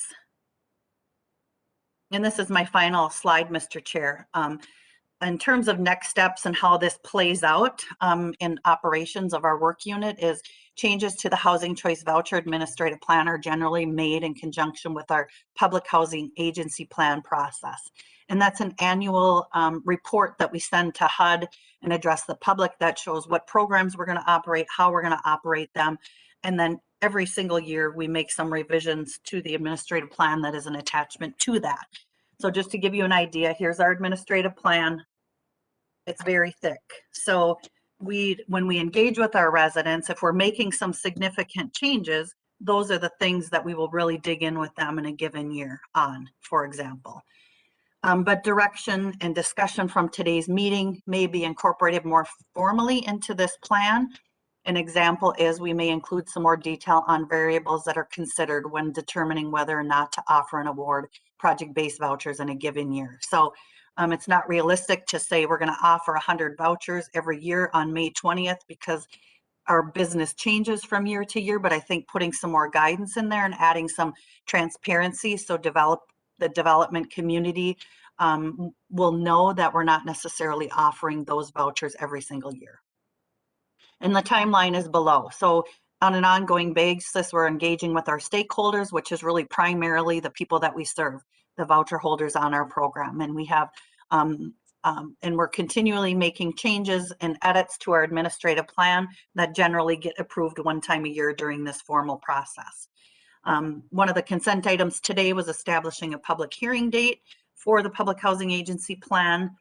In June and July, we are hosting resident advisory board meetings, and those are meetings of actual voucher holders. Some are project-based voucher holders and some are housing choice voucher holders. And so we'll be meeting with them in the coming months, primarily on the implementation of small area fair market rents, some biennial inspection issues, and then we may have some discussion with them about this balance and struggle that we have with trying to balance all of our turnover vouchers and balancing who gets them really and where they go. And then we'll have our public hearing in August. Public hearing and comments will be open until the end of August. And based on any verbal or written comments that we receive, we will review our plan and make any recommend or revisions based on the comments we received. And then the plan will receive final approval by the CDC and council in September. And then it has to be submitted to HUD by the middle of October. So that's sort of the timeline here. And with that, Mr. Chair, those are my formal comments, and I welcome any questions. Thank you, Ms. Smith, for that report. And before we turn to our guests for public comment, are there any questions or comments from committee members? Councilmember Johnson. Thank you, Mr. Chair. Terry, thank you so much for this presentation. Really helpful to have the overview again and to get your expertise behind all of the nuance that goes into a very complicated system as we're trying to help people. Really admire you and your team for all that they're doing. I was just wondering too, you know, when we first talked about bringing the project-based vouchers program up, forgive me, you know, with COVID, but so it was more than a year ago. And I think it was to try to help projects be able to say they have this in letter of intent or an offering from us so that they'd perhaps score better with Minnesota Housing rather than waiting for them to come out of Minnesota Housing like maybe we traditionally did and then work to assign vouchers that way. Am I understanding that right? Mr. Chair and Councilmember Johnson, yes. So for many years, we've offered through Minnesota Housing, and we had some discussion with the development community, not only Beacon, but several other developers. And frankly, for years, they had been requesting that we award them ahead of time. So then the developers can go into the tax credit process, first mortgage, with additional points for agreeing to project base. And so we did make that switch last year. And last year was the first year that we offered and awarded in advance of Minnesota Housing for many years, aside from some special purpose vouchers that were offered. So we did that last year for the first time, correct? And Mr. Chair, if I may just follow up, thank you. And so Terry, when we said up to 200, and I think if I recall in both of your presentations, but it reminded me in this one that we really knew that we wouldn't be allocating all 200 because they did have to get their funding by the end of the year, December 31st, 2020. But yet, what if they all did get their funding? I mean, you know, I'm trying to reconcile the expectation that maybe was set with 200, but the realization of how hard it would be to actually reach that number, because technically we did put 200 out there, but it came in at 85. Mr. Chair, Councilmember Johnson, you're right. I mean, if 200 would have come in, I mean, the way we wrote the proposal and the RFP, we would have awarded them. I think what's, I've had lengthy discussions with our partners at Minnesota Housing about this as well. But for example, there's one developer that I won't name today, but that submitted 4 tax credit applications for 4 developments. It's not realistic for a developer to receive funding on 4 projects. It's just, there isn't enough funding. There aren't enough resources to go around for that. And so I know Minnesota Housing always recommends, instead of putting all 4 in, put your energy into your 2 best projects, and then you have a better chance of getting funded. But it's very, very unlikely. And I don't know if it's ever happened that one developer would get funding for 4 developments in 1 tax credit round. Thank you. And again, just on the same line. So if we were to do this again, though, maybe that would be a point where we would, you know, look at the number that we put out there and maybe more clearly, not that we were not clear in our expectations, but just again, the reality. And developers know this too, but, you know, setting that expectation or talking maybe even more at the committee level, so I understand it, or committee members understand kind of, you know, the challenges that lie there within. And then am I hearing too in the presentation that you said that this is also a staff capacity issue just because of the burdensome nature of it? And that is really a factor because it really competes then with the time that's needed on other Section 8 voucher work? Mr. Chair and Councilmember Johnson, yes, it's some housing authorities, as I indicated, don't have a project-based voucher program because of that. It takes a lot of staff capacity to administer the program. And it's a real struggle for me because there are really good projects. And yes, we want to fund them all. And yes, we want to house everybody. That's what our mission is, right? But I feel like we have an obligation and a financial responsibility to the people that we serve to try and balance our resources across many, to serve as many families as possible in different capacities. But yes, you're right. Thank you. And I just really appreciate that. And I, for one, and of course it's a full council and we're going to go through our budgets, but you know, with our priorities that we have set at the council and housing, affordable housing, you know, ending racism, closing the gaps is such a priority that, you know, I would like to understand better through budgeting, you know, if we can add resources. For me, I'd like to just know how we could add resources to help with this, since it's such a crisis situation, not only in our region, but across the country. And then Terry, I've asked you this before, but I think it's interesting for this discussion. So the feds just gave us a bunch more, maybe you need to fill in what a bunch more means, but a bunch more housing choice vouchers, but it's through coordinated entry, which also can be more difficult. But you mentioned in this presentation that the project-based vouchers are actually coordinated entry. So would it be helpful then with these new vouchers coming in for project-based vouchers, since they're coordinated entry, or can coordinated entry go to, you know, other apartments or units as well? Mr. Chair and Councilmember Johnson and committee members, the coordinated entry system is a coordinated entry system for homeless assistance programs, for supports and housing. And each county or group of counties has their own coordinated entry system. But what we were doing is, for 33 of our 55 current project-based voucher developments serve specialized populations, people experiencing homelessness, homeless veterans, etc. And because, you know, although we reach out to our waiting list to see if they have the qualifications to move into those buildings, 99% of the time they don't. And so we adopted a policy, or you all adopted a policy, to allow, instead of reaching out to our waiting list on those, filling those through coordinated entry. And that has a system of prioritizing people that have the highest need are at the top of the list. But in terms of whether they can fill project-based voucher units, I mean, they do currently. I mean, some of those developments are filled through coordinated entry. I'll give you an example that's not filled through coordinated entry. We have a project in Minnetonka that has some project-based vouchers in it that serve females with brain injuries, traumatic brain injuries. They're not prioritized on coordinated entry, and likely are not on our waiting list. So we get direct referrals for those units, for example, and they're not on coordinated entry. Thank you. And I guess I'm just wondering if we are getting a surge, and I think, was it 200 or 300, or correct me if I'm wrong, but at those, so I'm just wondering if that in the future, as they come in, because there's more constraints around how they are allocated, if that could eventually help our project-based voucher. It's more about looking forward, and with that push from the feds under the Biden administration trying to help, right? So I'm trying to find, is there a stronger tie to the project-based vouchers projects as we go forward? And then just last but not least, Terry asked too, if you could just provide us, so of the people on the waiting list, which is just, again, when we all know it's just horrible, you just get on a waiting list, and you may or may not get called for a voucher in the time frame you need one, which is horrible, and you wait forever. But how many, so once a person finally is lucky enough to advance, but how many actually come back that can't find a place? That's the other struggle.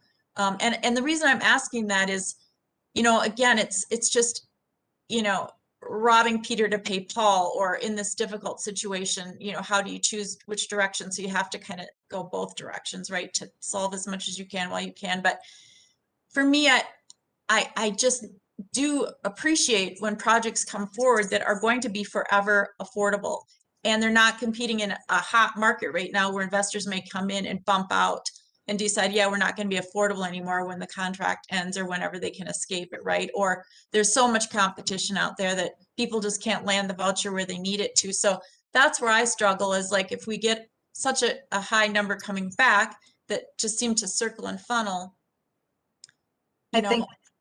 how do we manage that when we know we've got a pipeline of projects that want to get in the ground and make permanency for people? That's all. Thank you, Mr. Chair, for letting me ask my questions. Yeah, thanks. And Ms. Smith, did you have a response there? Is it? Thank you, Mr. Chair and Councilmember Johnson. I'll answer your question first about the emergency housing vouchers. And this item will be coming to you at one of our upcoming meetings very soon for your approval on that program. But we're getting 218 emergency housing vouchers from HUD.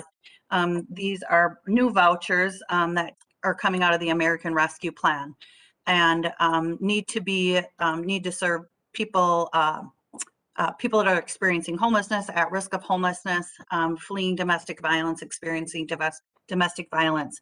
And all of these vouchers need to be filled through coordinated entry. So it's people that are prioritized on coordinated entry will receive priority for these vouchers. So we've developed partnerships with the counties and the county continuums of care. We operate in 3 continuum of care areas to help prioritize those vouchers.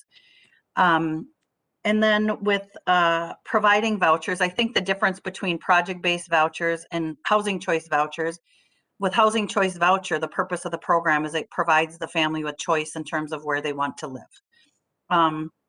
And with a project-based voucher, tenants don't, well, at least for the first year, they don't really have that choice, because they get, here's the one unit we have available. If it's in St. Francis or Woodbury or Shakopee, wherever it may be, here's the unit, and you have to move there in order to receive the assistance. I'll give you an example of a development we brought on. We put some project-based vouchers in a Woodbury development, and we had some homeless veteran vouchers put there through the Veterans Affairs Supportive Housing Program. They couldn't fill the units because nobody wanted to move to that suburban location. They wanted to be closer to the core. So we had to transition those units and remove those VASH project-based vouchers from that development because they couldn't fill them. So having units available, yes, it does provide permanent units in good locations, but it's not a perfect scenario because the family who's at the top of whatever list has to want to move there. I mean, we have units in St. Francis, Plymouth, Woodbury, Eden Prairie, so all over the place. And so it doesn't provide the choice that the Housing Choice Voucher Program is intended to provide.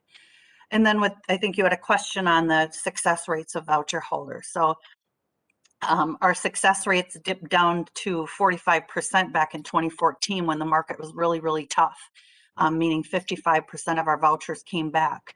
We're up to 62% now. So 62% of families and individuals that get vouchers are able to place them.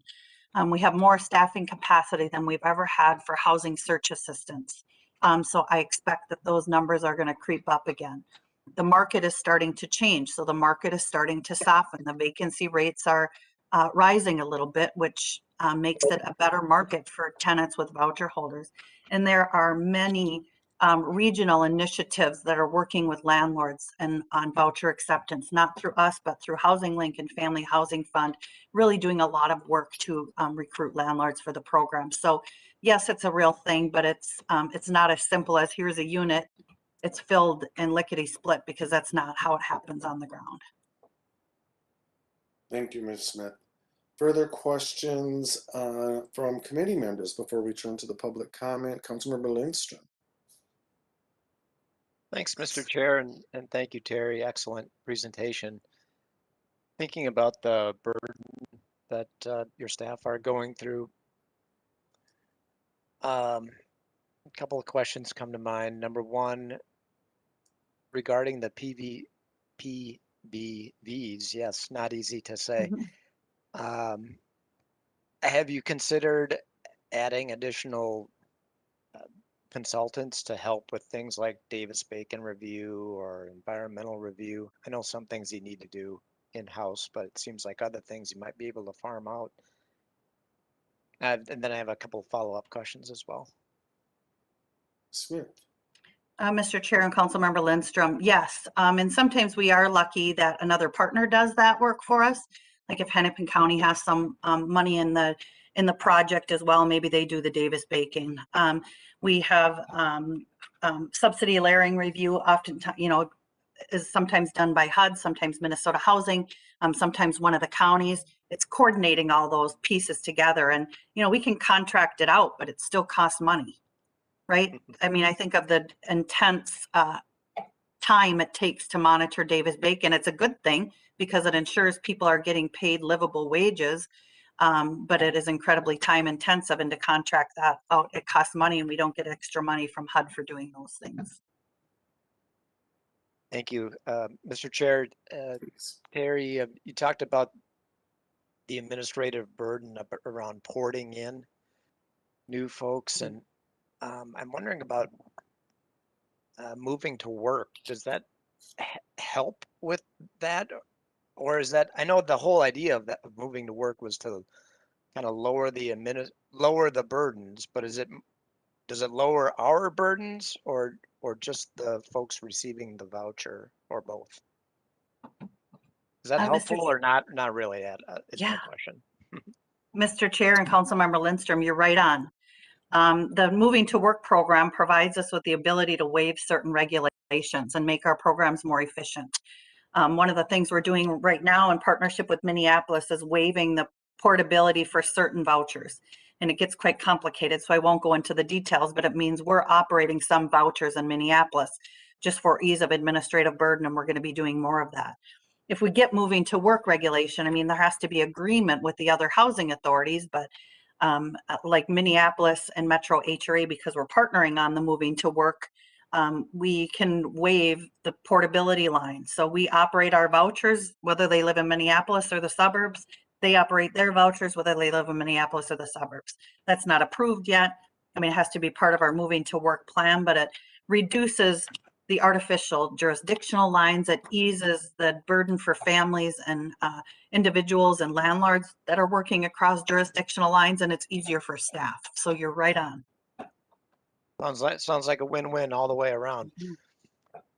My last question, Mr. Chair, is trying to get a solid understanding of what will be put off or delayed if we did head in the direction of project-based vouchers. You talked about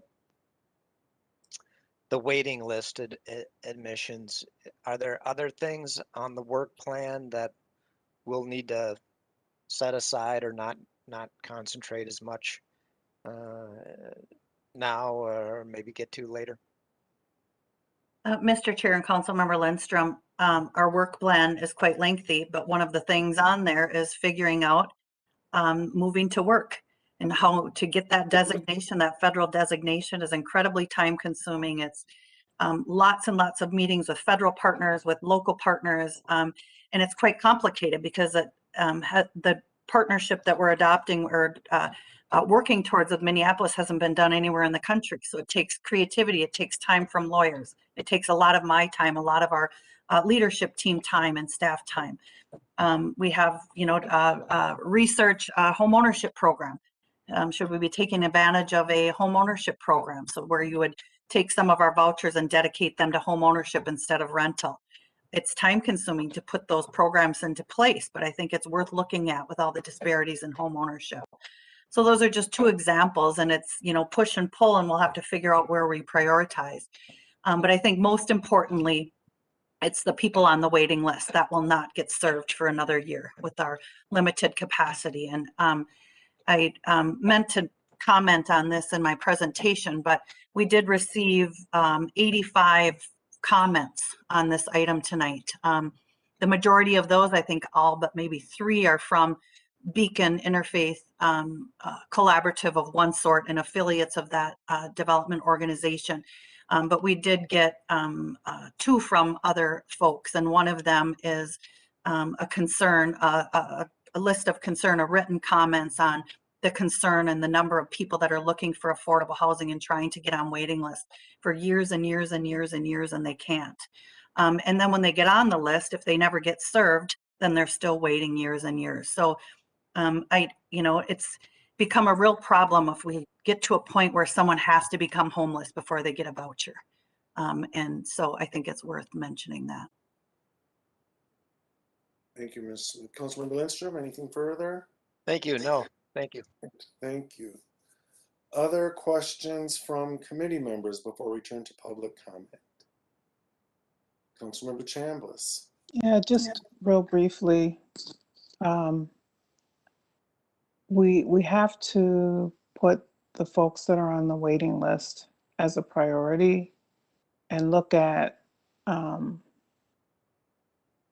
how we can shift more people off of the waiting list. If there's a person that already has a voucher and we're giving them priority of choice and they've utilized the services for a number of time and they're holding on to that benefit, which I understand, but you have to weigh that against those folks that are on the waiting list. I think you mentioned if we asked the people on the waiting list what their response would be, it would be different, So that's why I'm glad we're having the public comments. And as we are looking at opportunities to change things or make things more equitable, I'm always going to be in favor of getting people off of this waiting list for so long and preventing homelessness. Thank you, Councilmember. Committee members, anything else before we turn to the public comment? Committee members. Oh, Councilmember Johnson. Just briefly, I really appreciate my fellow council members' questions, and Councilmember Chambliss, I'm right there with you.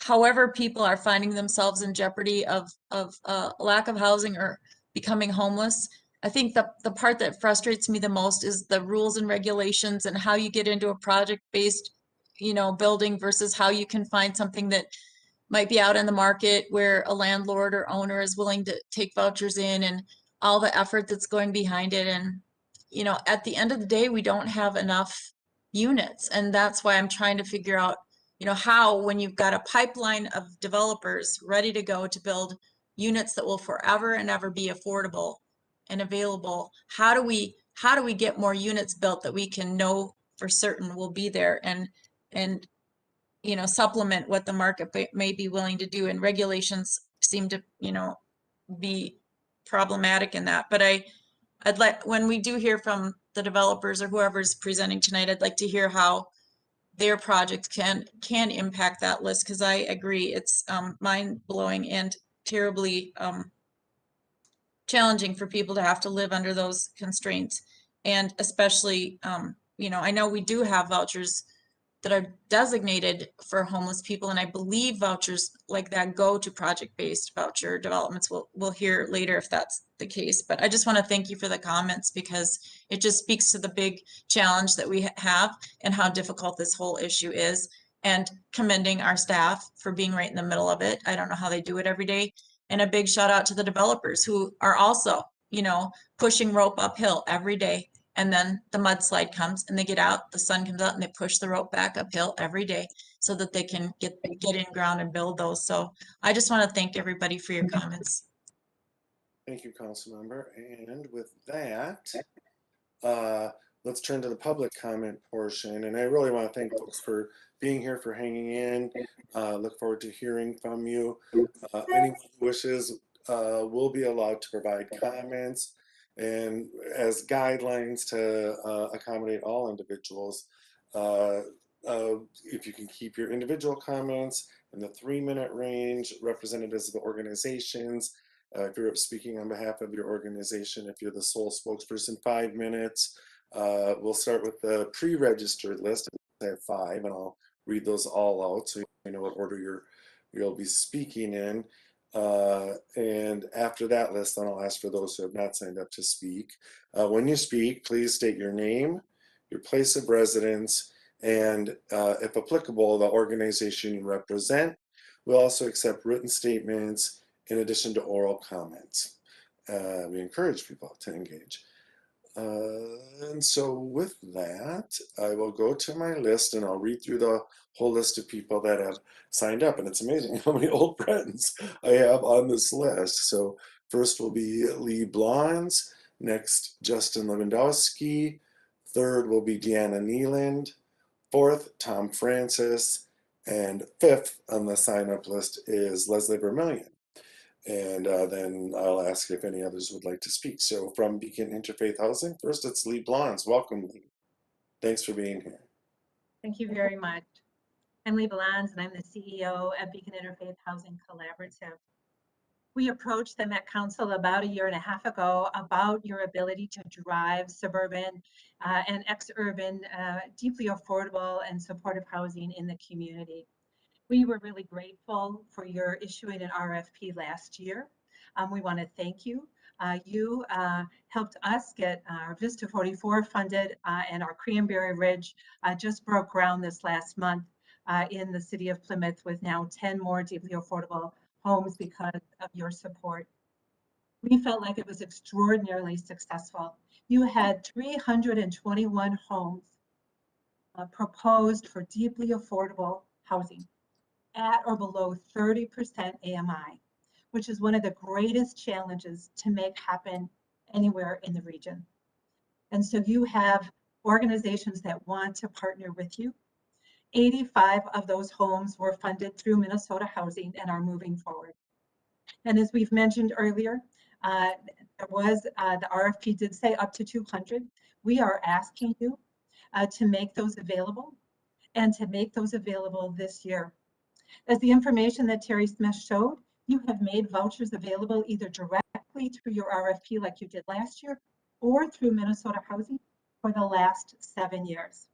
So it is a radical decision for you to decide to withdraw your participation with your partners because you impact every community that Minnesota Housing operates in, and you will stop some developments from moving forward. And so I do understand the challenges with the wait list, and I do understand you have a challenging decision to weigh these very limited resources. So I do want to just bring to your attention, we are not just a housing developer. We advocate for public policy like we're doing today at the state legislature. And Beacon is leading an effort called Bring It Home Minnesota to make rent subsidy available to every single Minnesotan that needs it. And we have we've successfully had hearings held at the legislature on this. And we've actually worked with NARO, your trade association, to testify about your own wait list. So we want you to know we share deeply the concern around community need. And so we are here not just with a developer hat on, but one about community need. We have not come to you just asking for our projects to be funded, but for you to invest in this ongoing process. So we do hope you will do an RFP every year. We hope you would take it on to do it yourself because it helps drive that process.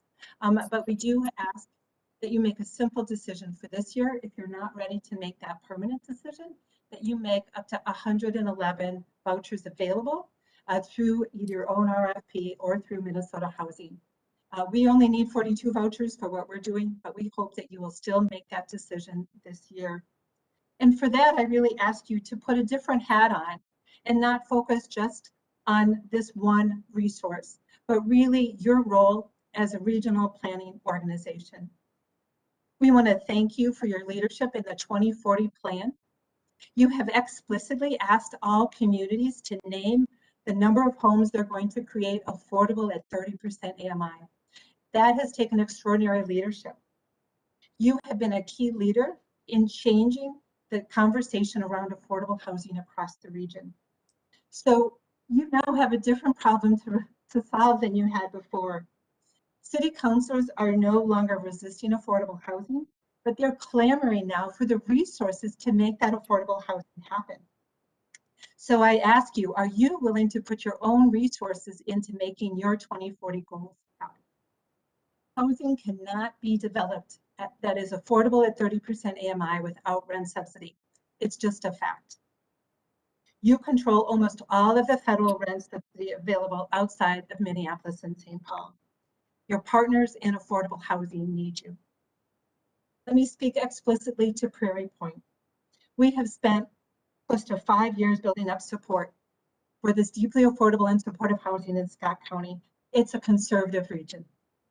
The city of Shakopee has approved land use for Prairie Point despite neighborhood opposition. Scott County has approved their first ever capital investment in housing. Prairie Point is an innovative and supportive housing development that will also not only serve homeless families, but also families in the child welfare system in collaboration with Scott and Carver counties. We've been awarded a national grant to work collaboratively on a service design to change the racial disparities in the removal of children from Black, Indigenous, and families of color. The city of Shakopee, under their 2040 plan, has agreed to the Met Council goal to produce 548 new homes affordable at 30% AMI by 2030, an average of 55 homes a year. What do you say to Shakopee about meeting their goals when they ask you for resources that you have, but you decline to make this project viable? As you know, this plays into the criticism of the Met Council that you create mandates with no resources. Meeting your 2040 plan requires systems change within housing finance. When you distribute your capital funding later this year, we challenge you to distribute your capital funding to match your own 2040 goals. Without PVVs available to developers, we can predict that almost all of your capital funding will focus that housing at 50% AMI or higher. Lofty goals that call for hundreds of new homes at 30% AMI throughout the region.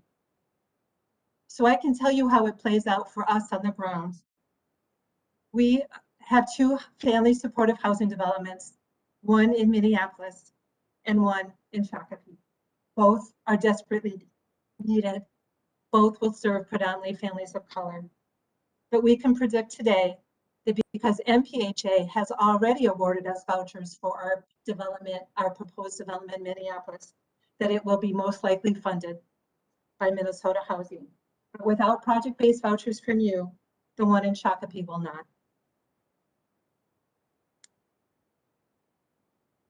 So let me be clear, the barrier to creating deeply affordable and supportive housing in Shakopee and Scott County will not be neighborhood opposition. It will not be the city, it will not be the county, and it will not be the state. It will be the lack of funding from the Met Council. The world is changing around you. What an irony if the burden has shifted from Met Council convincing cities to embrace affordable housing to having cities trying to get the Met Council to embrace deeply affordable housing developments. We ask you to step into your leadership with your resources. We understand they are scarce. We are not asking that all vouchers go into project-based. We're just asking that a portion of them do it. We are here as one of your key vehicles to help you realize your 2040 goals. We can partner together to make the system change necessary. Ensuring fair and accessible housing to overcome racial discrimination in Scott County is huge. partnering to overcome racial disparities in the child welfare system through Perry Point, with Scott County is revolutionary. Please don't put brakes on this important project. We hope that you will act today. Thank you. Thank you, Lee, for your comments and for your work and your passion for your work. And I'll continue moving through the list just for a sort of a point of reference. That was about 8 minutes. So, so just to get in the interest of making sure we have time for everyone. 5 minutes if you're the sole representative of an organization, please. 3 minutes if you're speaking for yourself. And next on the list is also from Beacon, Justin Lewandowski. Justin, welcome. Or Mr. Lewandowski. Can y'all hear me? Yes, we can. Fantastic. I was having some tech issues earlier, and Chair Lilligren, council members. I just wanted to make you aware that Deanna wasn't able to be here tonight due to a family emergency, and she requested that I actually read her portion tonight, and we're about to get approval to make sure that that is an option. Deanna is actually a resident who lives in a project-based home. Yes, please, Mr. Lewandowski. And I should have said this with you too, Lee. If you'd also identify yourself by name and address, please. And yeah, great. But with Ms. Nealon's comments too. Well, I wanted to be clear too that I'm speaking today as a public resident. I do work at Beacon, but I got to work alongside so many wonderful members of the Met Council region. And so today I'm speaking as a private individual. My name is Justin Lewandowski. I live in St. Paul, Minnesota, 1217 Hubbard Avenue, beautiful place.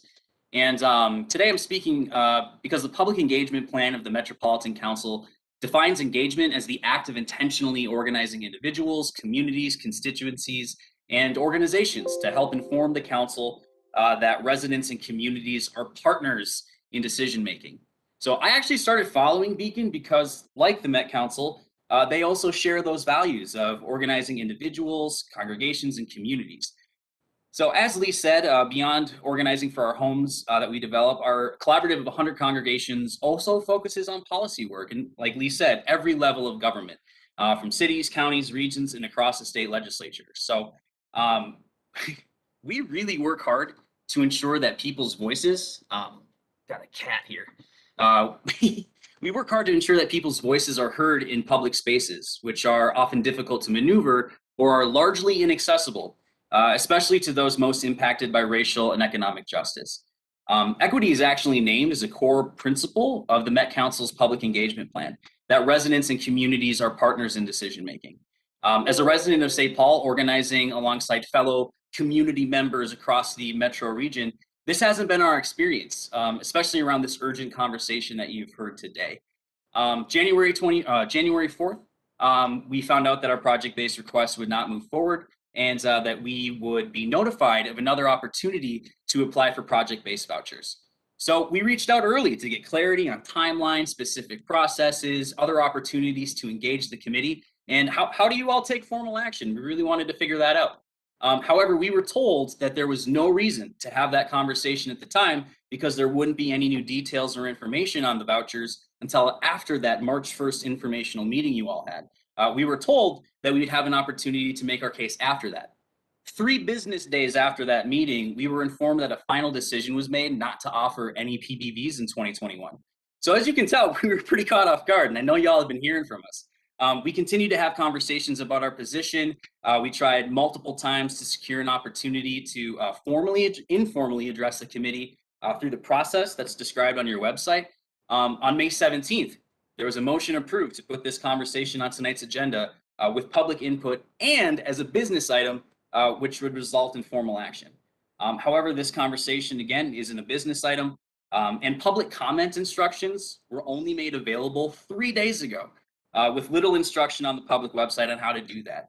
So I'm glad that our leaders were able to submit those 85 emails and that we've got over 80 folks from 32 congregations registered to watch this meeting tonight.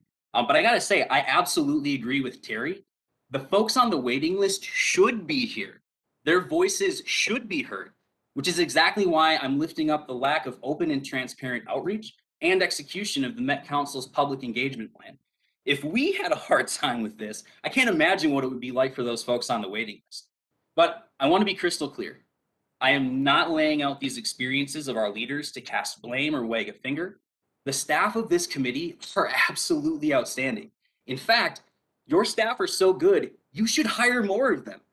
These conversations are incredibly important. They deserve to be informed by the brilliance and expertise of your dedicated staff, as well as through clear processes outlined in the council's public engagement plan, so that people feel heard and that their input matters. There should be enough human bandwidth to do both of these. So I believe that the expertise of the staff and that the Met Council's engagement plan can work in tandem to maximize our capacity to live our shared values of equity and inclusion into the world. So I know I've gone over probably my time, but I needed to say that no matter what happens with project-based vouchers this year, I just want you all to know that we are still very eager to be public partners in the long run. Beacon's congregations, leaders, community members, like the Met Council, we share the principle and the value of collaboration. Developing relationships, dialogue, and understanding the value residents and communities bring into this often difficult process. Thank you so much for letting us feel heard tonight. Thank you for all of your hard work and dedication, and I sincerely look forward to our continued collaboration. Thank you, Mr. Lewandowski. And did you have something from Ms. Neeland as well, or were those incorporated? I do. I don't have Deanna's address, but I can make sure that that gets sent along for the public record. Thank you. I appreciate it. It's a fairly quick statement, but I wanted to make sure that Deanna's voice was heard as a resident in a project-based home and how it influenced her life. Thank you. Good evening, committee. My name is Deanna Neeland. I would love to share my personal story with project-based vouchers. For me, the housing assistance was truly a weight lifted off of my shoulders after being homeless with my 5 children and my elderly mother for a year. We were in Beacon's shelter for 7 months of that year, looking for a place to call home. But finding a home that was affordable was far from my reach. We tried to locate affordable housing with no luck. We then found my current home at Cloverfield Marketplace in Chaska. We have been there for 3 years because the unit has a project-based voucher. Let me tell you how much easier the transition from homelessness to a tenant was with that voucher. I wasn't worried about paying next month's rent because I could afford it. It was truly a relief moving into a home with rental assistance. Life is easier with no worries about rent. Not having to be worried about rent has allowed me to go back to school to pursue my dreams. I hope we can get more project-based homes so other families get to experience the joyful relief of being in a home to create new beginnings. So on behalf of Deanna, thank you for listening to her testimony. Thank you, Mr. Lewandowski, for sharing that. Going back to the list of those who have signed in to speak, next is Mr. Tom Francis. Mr. Francis, thanks for being.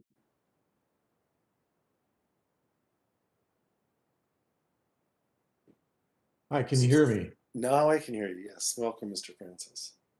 Good afternoon, Chair Littlegren and council members. My name's Tom Francis. I live about 4 miles east of Jordan in a rural area. I'm a member of Hope Lutheran Church in Jordan. I'm one of dozens of active leaders in Scott and Carver counties that have tirelessly offered their time and resources to help low-income families find housing in the Southwest metro area. Each leader has their own reasons for devoting as much time to this process. Mine is that I have witnessed the destruction of families due to homelessness as a former foster parent and because my brother was homeless for more than 20 years. My fellow leaders and I partnered with and became advocates for Beacon Interfaith Housing Collaborative. Beacon promotes and builds supportive housing that has proven to be the most effective method in ending the cycles of homelessness. It helps families by providing needed support and getting them where they can become self-sustaining.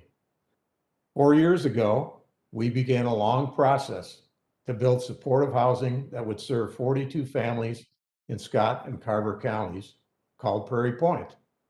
We encountered hurdle after hurdle, including finding a building site, preparing a preliminary plan, obtaining site zoning and land use, engaging Shakopee residents, getting approval from Shakopee City Council, and securing a historic first of its kind $900,000 capital commitment from Scott County. We have overcome so much, but right now our biggest roadblock is project-based vouchers. Supportive housing developments that serve lowest income households with histories of homelessness are not financially feasible without rental assistance.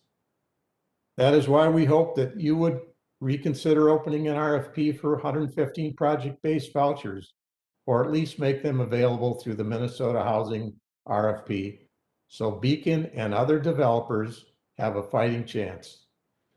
We've offered opportunities for public input, develop partnerships with cities and counties, and also like to be partners with the Met Council to provide housing for low-income families that are struggling to stay together.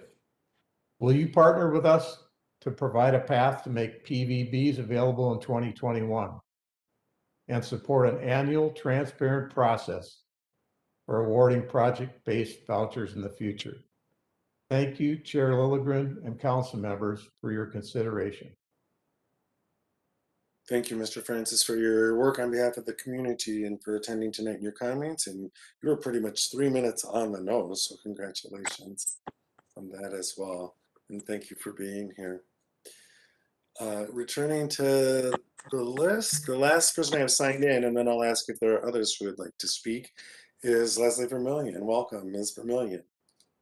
Hi, Mr. Chairman. Long time no see. It here. has been a while. Good to see you. Yeah, so, well, thank you for the chance to speak tonight. And I do want to talk in support of these project-based vouchers. We have been in these discussions, I think, as you've learned now, for about 5 years with Beacon. They have really listened to the county board. I think there's been a big change in some of the attitude in the county and things that we need to do out there. This is the only project. We're having discussions on trust land for workforce housing and reentry housing using things Highway has done. So we're trying to get creative, but they really did listen to us on this project and the flexibility that it provided for families experiencing homelessness, as well as those with a disability and families involved in our child welfare system. That 2020 rent subsidy commitment, I will say that you provided, I think was a key to the county board moving forward this $900,000 capital investment. And that is the first time they have moved something like that forward. But there is a significant gap, I think, in Scott County for the supportive housing. 85% of our low-income rental households in Scott County are cost burden. We have an estimated gap of about 1,140 housing units for extremely low-income households. We've been working on a county-wide housing plan through Gale, which is our Association for Leadership and Efficiencies, working with the cities on this. And 83% of our unstable households, they aren't able to move within 90 days to a stable living area. So this is truly a public-private, I think, partnership that was designed to remove some of these barriers. It puts more units into production, which I think Councilmember Johnson made a really important point on. It provides also on-site services that the county has been in discussions with Beacon about. We are proactive and focused on meeting some of these needs, I think, and especially our most vulnerable residents and our children, heavy focus there. We think they have a very meaningful impact on the entire region. This is kind of that two-generational approach that our board has been focused on. It was another reason they were very interested in this and breaking the cycle of homelessness, really trying to focus on outcomes for our children. These project-based rental subsidies, they're critical, I think, to be moving this forward. You know, Chairman, I came from the highway world and I thought putting interchange and projects was difficult together, but I have learned the chicken and the egg here in the state and the Met Council, and how do you get one without the other. So I think this is a really important discussion. And then low income tenants, they're continually challenged to find these units that they can rent in Scott County. So I think it's critical that we get more units actually in the ground out there. And so we're here just to be supportive and hopeful that you would move forward this process again for these types of vouchers to help move projects like Prairie Point forward. And I should have stated my name and address, but I'm Leslie Vermillion. I'm the county administrator for Scott County. And our address is 200 4th Avenue West, Shakopee, Minnesota. Thank you, Leslie, for your work and for your comments today. And it's good to see you. It has been a while. We were around a lot of transportation tables together back in the day. That's right. So congratulations on your advancing career. That's all I have on the list. So now I would ask, it looks like there may be a few other people who are here to address us tonight. And so I would ask if any other members of the public are here to address us, please speak up. I can't always see everyone on WebEx, so if I'm not seeing you, please speak up. Anyone? Anyone? Right, again, thank you, all of you, for taking the time to share your thoughts today and for the work that you do. I mean, it's so inspiring to hear. And we has also received comments by email as well, as was noted. We'll collect these comments, prepare a summary of comments. This is not an action item for tonight, and so we won't be taking a vote. But we are hearing you, and as we update our housing choice voucher administrative plan, you will have impact on that, is my guess. And we'll have the full council will have the opportunity to review these comments prior to any further action, council action on the plan. So again, my thanks. And with that, Councilmember Johnson. Thank you, Mr. Chair. I really appreciate the members of this committee allowing us to have this opportunity. I think it's really important, and appreciate all of the comments that were made tonight on behalf of our staff, the committee members, and the public. A few huge takeaways. Number one, Justin, I grew up at 1302 Hubbard Avenue, so shout out to the Hubbard crowd. Very cool.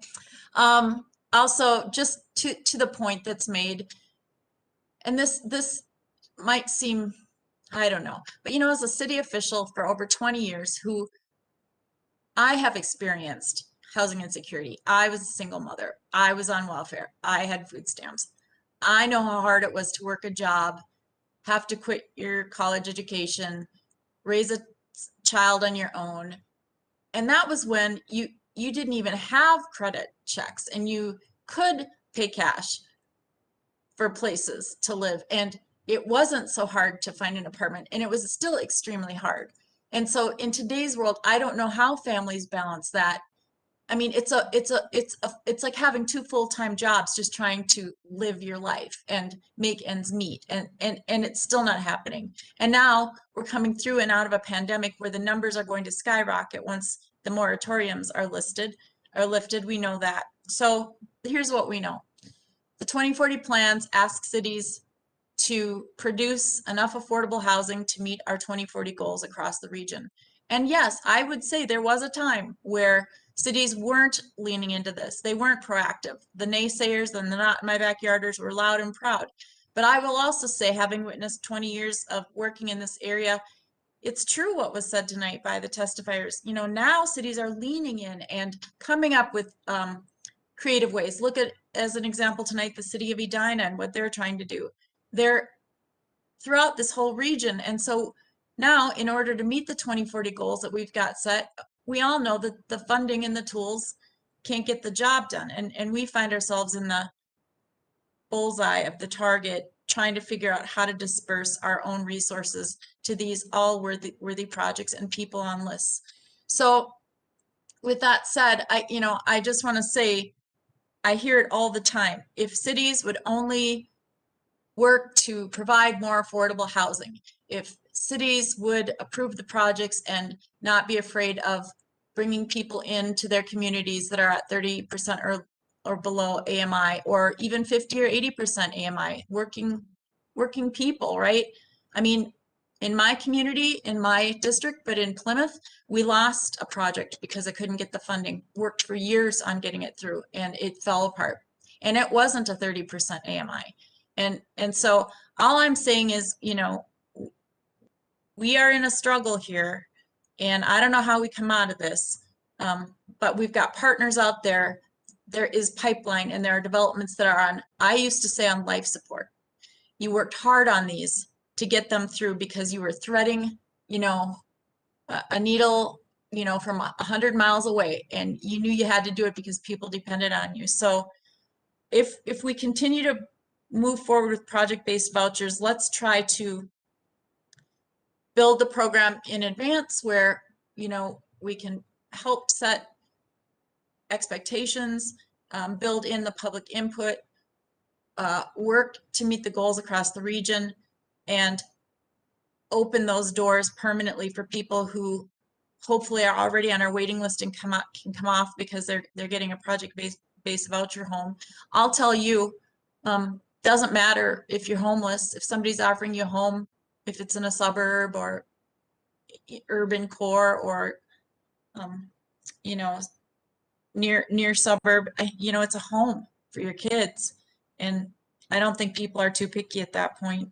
And it's a godsend that people are out there with supportive housing too, right? It's got the stuff that families need to get up on their feet every day, and they're not on their own with a simple rent subsidy. So you can tell I'm very passionate, just like all of you, and it tears my heart because I want to be able to do more. And so I just appreciate everybody's patience because I want all of these developments to be successful, every single one of them. Otherwise, we might as well, and I'm being flip, I don't mean this, but I mean, why have a plan if we can't follow it? Why put the pressure and tell everybody to get the plans approved if on the backside they go through all that and then we can't meet the needs? So again, very grateful to serve with all of you. Really honor everybody because we're all in this together and we'll have to keep working to figure it out. Thank you, Councilmember Johnson, for your words, for your passion, for sure, and for being such a great colleague. And again, I want to thank you, Councilmember Johnson, Councilmember Bento, especially for spearheading this conversation tonight. Committee members, anything else? Anything? Again, my thanks for so many members of the public coming, speaking to us. It enhances this work. It doesn't happen as much here at the Met Council as maybe it does when we serve in municipal bodies. And so it's just been really an honor to hear from you tonight. And seeing no further business before this committee, we're adjourned. Good night, everyone, and thank you.